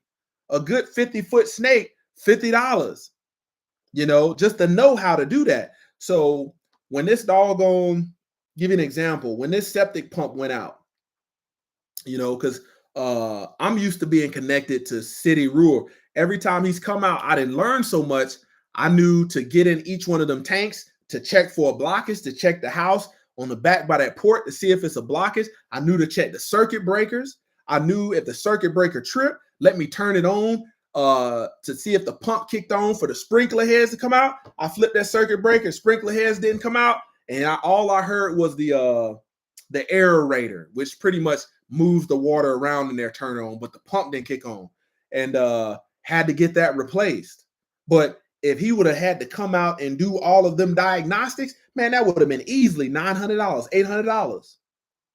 But luckily, the dude, since I labored, he said, man, if I would have went somewhere else and somebody had to do this, man, he said that would have been easy, $800-900. And we actually get out there and have a conversation. I'm helping to learn to do this. It's a mindset you got to have. Electrician, you burn out a wall outlet in your house and you see the residue of it's burnt out and don't work no more. Some electricians in these big cities, man, they'll charge you $250 to change out an electrical outlet. When you can, it's got 3 wires hooked to it. When you can doggone YouTube, hey, turn your breaker off, go find the breaker to where ain't no power in there. If you got a basic Walmart voltmeter, they got videos telling you take that red prong, hook it over here, that red prong, turn your voltmeter on, and if it's showing 0, then you good. If it's showing 120 or around that volt, don't touch it. You can go to Lowe's, man, and get another outlet for like $7. Replace that, but you have to have the willingness to do. Okay. And that leads me to my next point. James chapter 1, verse 22. But be ye doers of the word and not hearers only, deceiving yourselves. See, you can sit back and listen to somebody tell you how to do something, but if you don't never actually try to labor after it, you're just a hearer only. You're just a hearer only. Man, you can hear people. If you ever go to a place where there's a service provided, like a tire replacement place, a mechanic shop, you will hear customers hear the price that they have to pay for the work to be done on their cars, and their complaint will be, man, you was back there 10 minutes. All you did was replace this little part and take a wrench and do this, and then light bulb go off. If you knew how to do it, you wouldn't be in here arguing with these people. But because you've heard how to do it and the mechanic has kind of described of what he had to do, now you're going to try to nickel and dime him out of his price, but you won't do it yourself. But be ye doers of the word and not hearers only, deceiving your own selves. The last part, why people are struggling behind this individual mindset, this is why these mega churches always want to operate in these big cities. This is the reason why they always got to build. Hey, you be looking at the seat and you be like, man, we ain't even filled this building all the way up. So they always try to build something more appealing to the eye. When you drive by and you on the interstate and you see one of these places, you're like, everybody got new cars out there financed. They're not teaching people how to come out of debt, how to come out from among them. They're trying to keep more money in their family. Okay? The church is not teaching you how to overcome this, but asking for your money through false teachings about tithes. 77% of people who regularly attend church give, or what they think is tithing, give 11 to 20% of their income. Imagine you lower class, middle class, lower middle class, you giving 20% of your income. You sitting up here, car need an engine, and your pastor gonna tell you to sow a seed. You know how they do, sow a seed. Come down here, sow your seed. And the Most High y'all gonna open up heavens and pour you out an engine. This is the kind of stuff they do. And that seed, you realize, out of that money that you gave this man, you still ain't got no engine. Now you got a bus pass. Now you got a city note on your car because your car sitting in the front of the yard. Okay? And they tell you to come down there, and so they can lay hands on you for you to pray, but they robbing you blind. They ain't praying for what they need. They robbing you. Okay? Leviticus chapter 27, verse 30 through 32. And this is a part of the come out.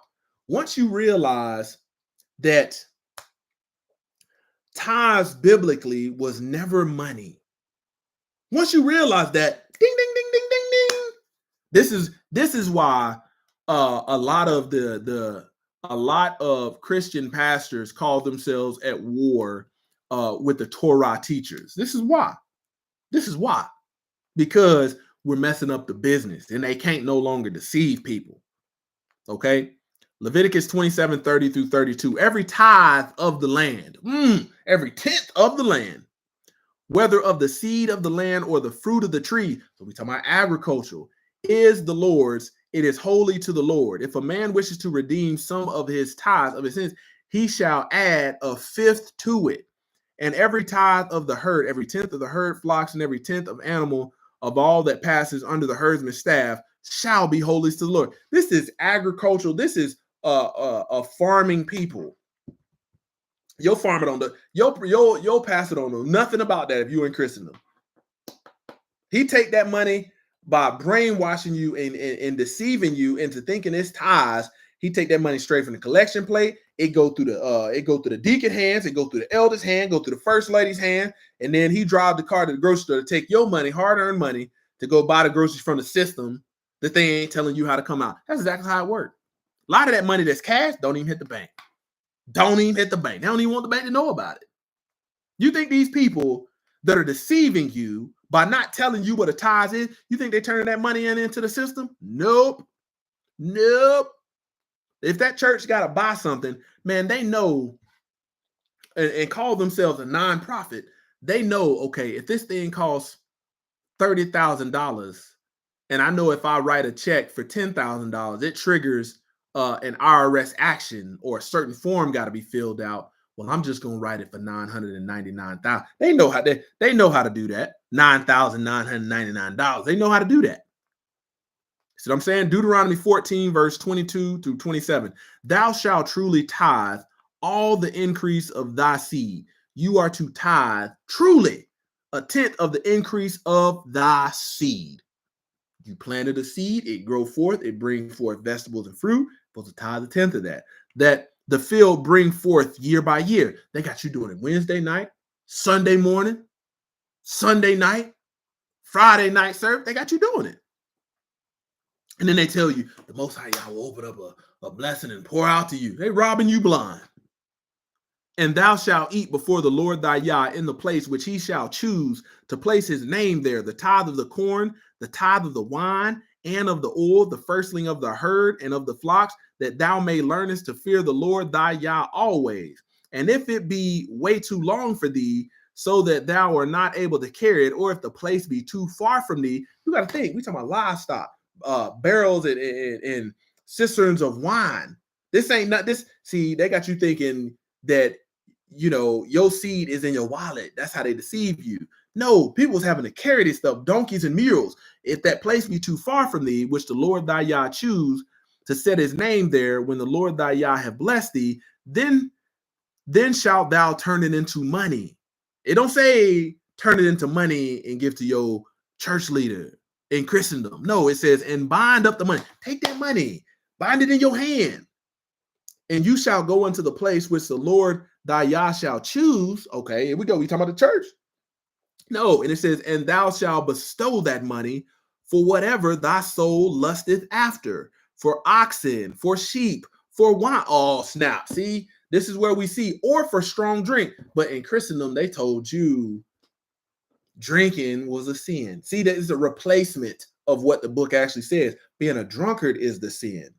Okay, or for whatever thy soul desireth, and thou shalt eat there before the Lord thy Yah, and thou shalt rejoice, thou and thine household. And the Levite that is within thy gates, thou shalt not forsake him, for he have no part nor inheritance with thee. So your church would have you believe that biblically the Gentiles can take a tithe.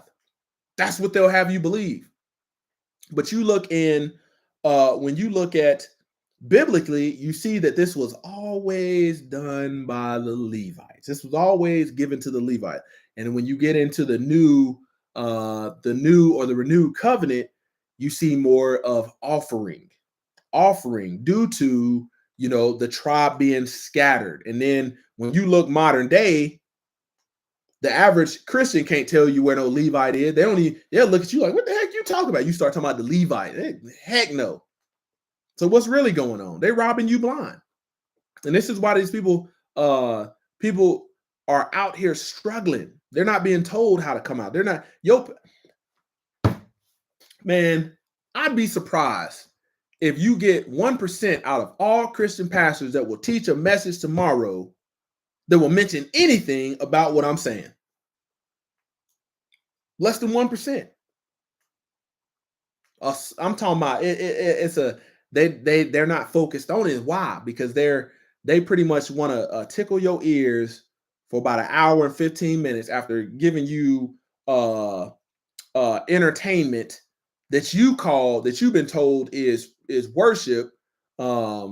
Give you entertainment, get your money, and do another service. Repeat the same message. That's why they got 2-3 services in the morning. Okay. The most common pastor's salary. I did another teaching on how these, just like you negotiate for a salary, pastors do the same thing in Christendom. Your most common pastor's salary is based upon your ignorance. So if you are ignorant, you make forth a great career in wickedness for these lawless men that are not doing it like the apostles did. They're not coming in that same mind and same spirit. You make a great opportunity for them because they know they can rob you blind. Okay. Gateway Church is one of the largest churches in America. Look up Gateway Church. Gateway Church is located in Dallas, Texas, listed as a 501c3 nonprofit organization. Okay. The seating capacity is 8,000 seats. Every Sunday, they have a 9 a.m. and 11 a.m. service. Now, I'm going to give you some quick calculations to show you that they ain't helping nobody come out. They ain't helping nobody come out. You would hear more testimonies of, man, I was going to this church and I only owe 50,000 on my house, man, and they wrote me a check, man, and it opened my. You're not hearing none of that. You ain't hearing that.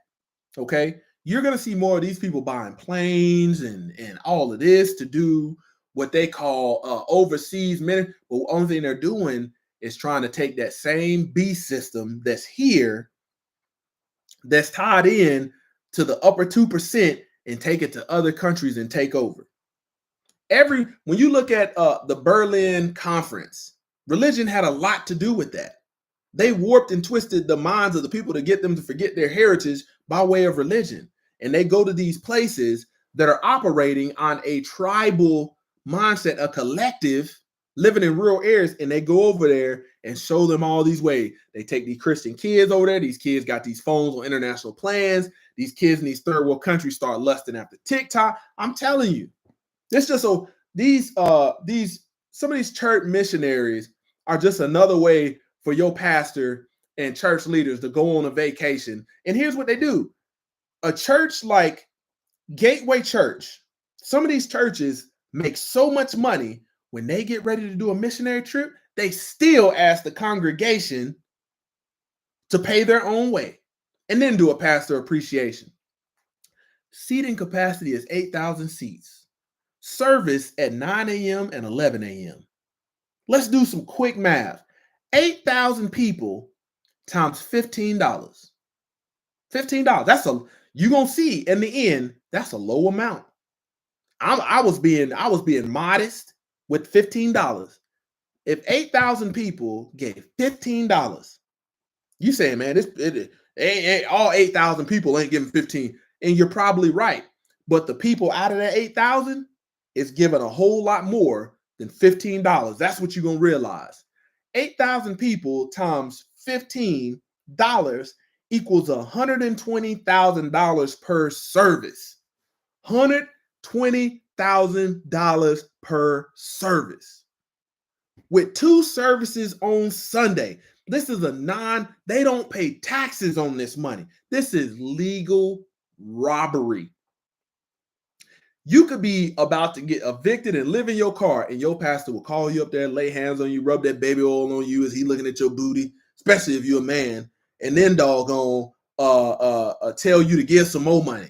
The last little bit that you could use in your savings. And if you tell these people you got some money, a 401k, IRA, something, they're going to figure out a way to pray it out of you.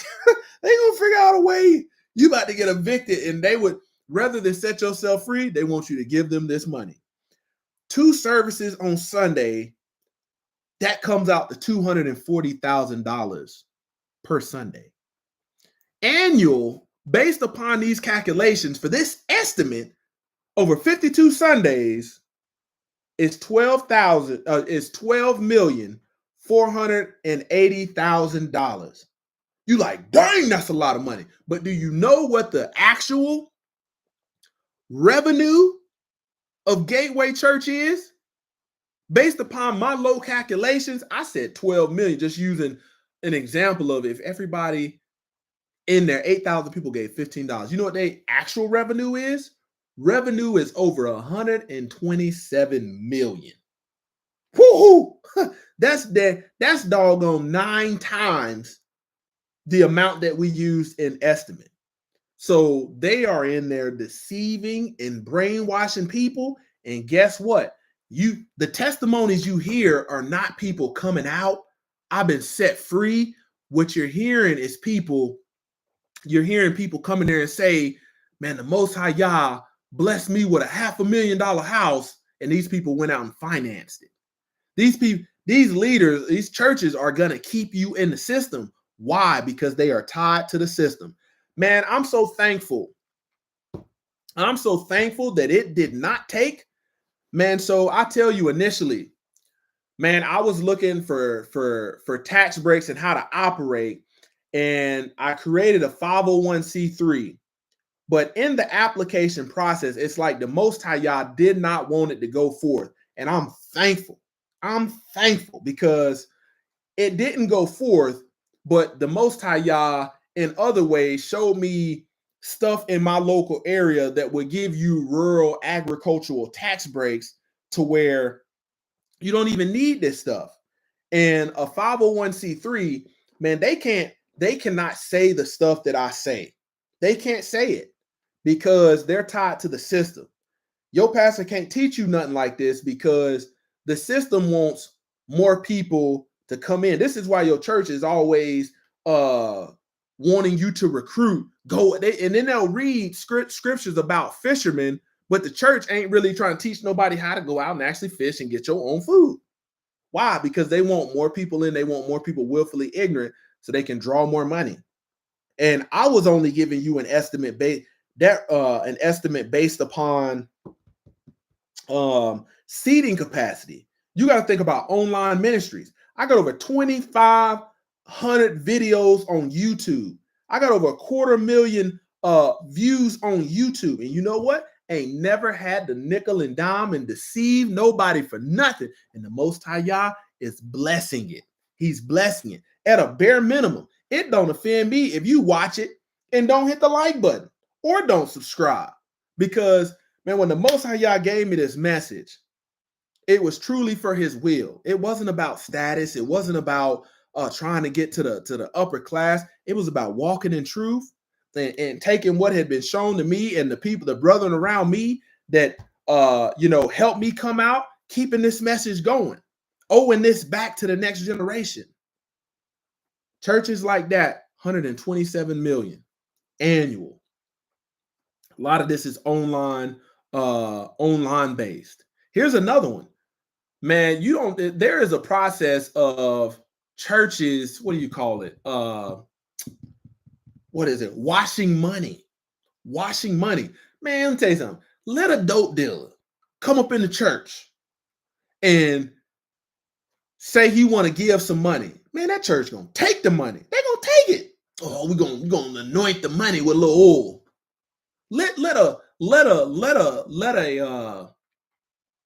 There is such things called dirty money. Man, let a stripper come up in there and say, yeah, I got all these ones. Their pastor gonna take that.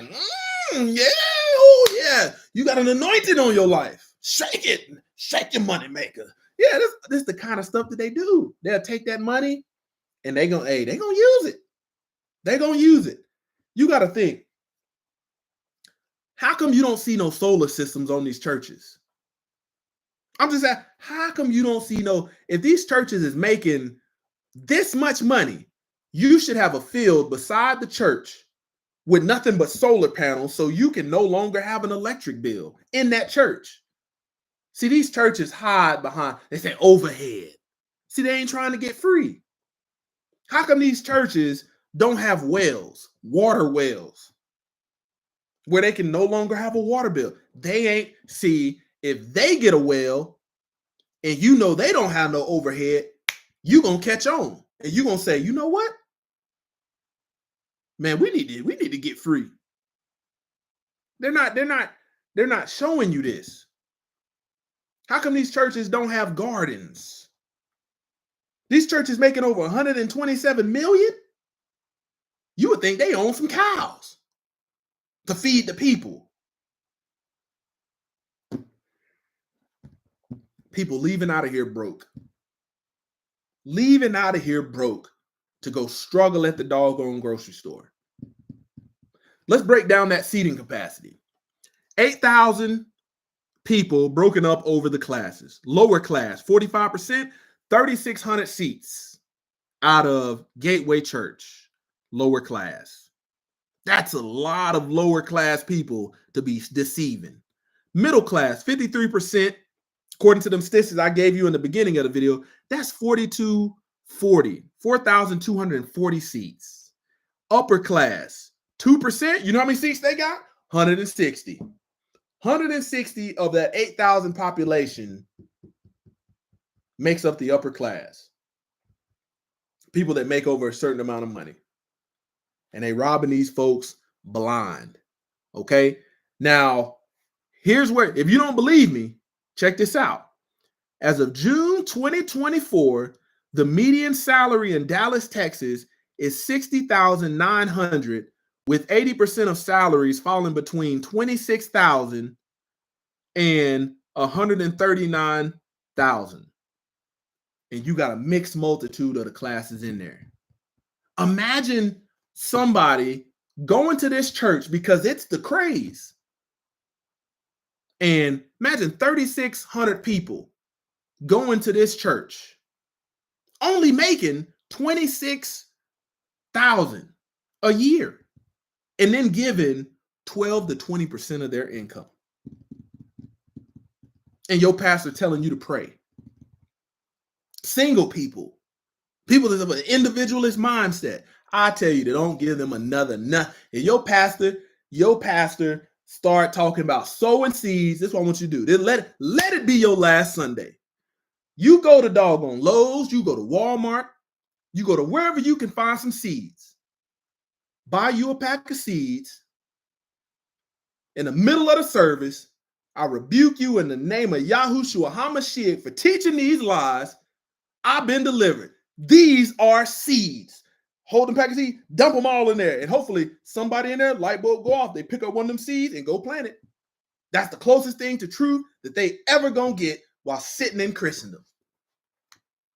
I just broke down a lot of stuff, statistics that I know people don't want to hear. You've been a part of this system, and you constantly complain about stuff being expensive, and I've gave you a biblical way of how to come out from among them. You got to understand, man, if you got somebody in your city, you might have somebody on the other side of your city that has the same mindset of you of fearing the Most High Yah and keeping the commandments. Two families, in order to come out, might have to come together. If you got two families, all of them got one person got a 4-bedroom on the other side of the house, other person got a 4-bedroom on the other side of town. Each got one kid apiece. Man, y'all can come together. Y'all can come together. It's people out here that's lower class, got empty bedrooms that don't get used. All my single brothers out here, let me tell you something, because there is no honor in having a bachelor pad and all this finance furniture and all this stuff, and it's just you. Man, this stuff, like some of these deployments and stuff that I've been on, to where you live in a small little space, like this little area you see behind me, that's enough for you to put your bags. You got one outlet, if that, or an extension cord running. All of that stuff was just to be able to get here and give you this message. Man, rent you a room. In order to come out, man, you might have to take that individual furniture down, them individual beds down, and get you some 4x4s, and make you a platform where you can put 3-4 bunk beds in one room. Make you a triple bed in there. And it don't matter what the heathens think. You getting free. I'm telling you. If the Most High Yah allows life to come forth, man, I ain't upgrading nothing. We're gonna do some downside. We're gonna make some more bed. We're gonna, hey, ain't gonna be no much, ain't gonna be all this overhead space up in here. We finna use all this. Gonna use it all. I'm telling you, man. You gotta think, what if there was somebody on the other side of town that was keeping the Sabbath just like you, trying to get after these commandments, these law, statutes, these precepts. And here's the thing. What if y'all worked at the same Amazon plant? Matter of fact, y'all worked on the same shift. Think about if y'all was just to merge and carpool, y'all could get rid of one car. But the mindset of the individual will say, no, man, I'm good on that, man. I'm good on that. And what you have when you think about Ringo TV and New Breed with their community, man, if you don't have everybody on the same mindset of righteousness, it's just going to be a new breeding ground for wickedness. I hope for their sake, those brothers learn what people have been trying to tell them that have actually come out.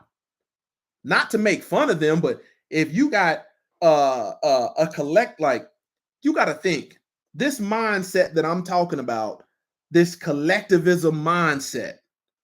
You know, you don't want your family members that's a part of the community, that alphabet community, unless they experience deliverance. Because here you are in this collective mindset trying to keep the generations going to make sure they thrive. And then you got one person with this booty loving spirit, this man's butt loving spirit, this carpet munching spirit, to where they hunting, but they ain't hunting out the things of righteousness. They looking for the adversary is using them to tear down. See, you can't even have none of that up in there. You can't even have none of that up in there. And this is why, you know, the Most High said, Yeshua said he is not a respecter of persons. He wasn't a respecter of persons. But what's the problem? See, when it comes to collective, nobody wants to get corrected. Your little son that like to wear high heels, you don't want nobody saying nothing about him because you've been telling them it's all right. You know, your little daughter that want to wear boxers with the dick holes in them, you don't want nobody saying nothing. So you respective person. That's why you can't have that in a collectivism mindset. You see what I'm saying? The rebuke, the discipline, the structure is how this thing thrives. Man, one thing about matriarchs, you can look this up. All matriarchs always end in a patriarch because there's chaos, there's dysfunction, and there's disorder. There's disorder. When you look biblically, it is a patriarch that embodies the principles of a collective, of a tribune, of a tribal culture, tribal mentality, an agricultural mentality.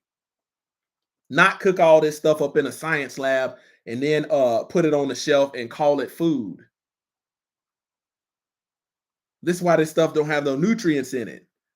When you look at the carbohydrate source behind this stuff cooked up in a lab, you're not gonna, when you look at oatmeal, you can break down the source of them carbohydrates.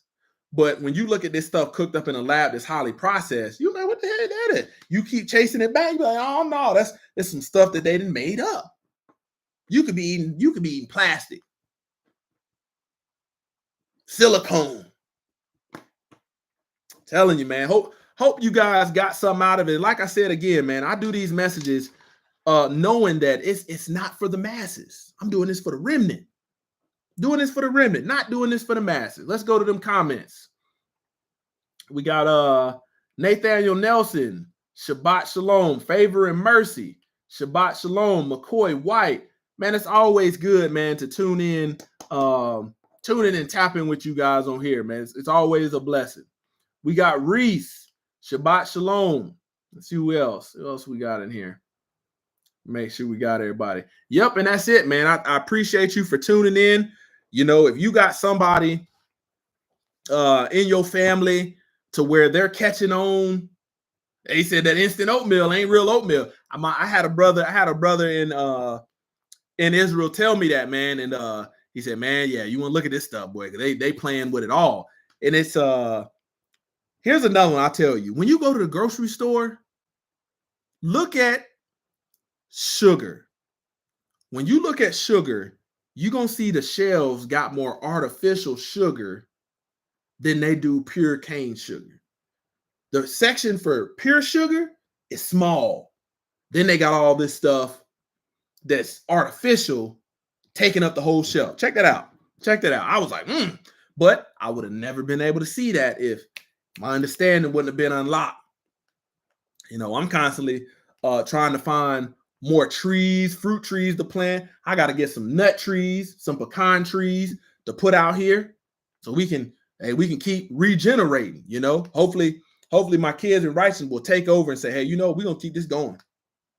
We're going to keep this going because our parents work hard to be free from this system to get free. And we don't want to mess that up to go back here, because 9 times out of 10, if there is no righteousness a part of the lifestyle, you can do all this stuff outside of the body and your kids will grow up and go right back into the system. Right back into the system. Sell everything that you didn't work for. Like when you think about a fruit tree, if you got an orange tree and you can grow that in your area and you own that land free and clear, and year by year that tree is, you can't put a price on that. You can't put a price on that.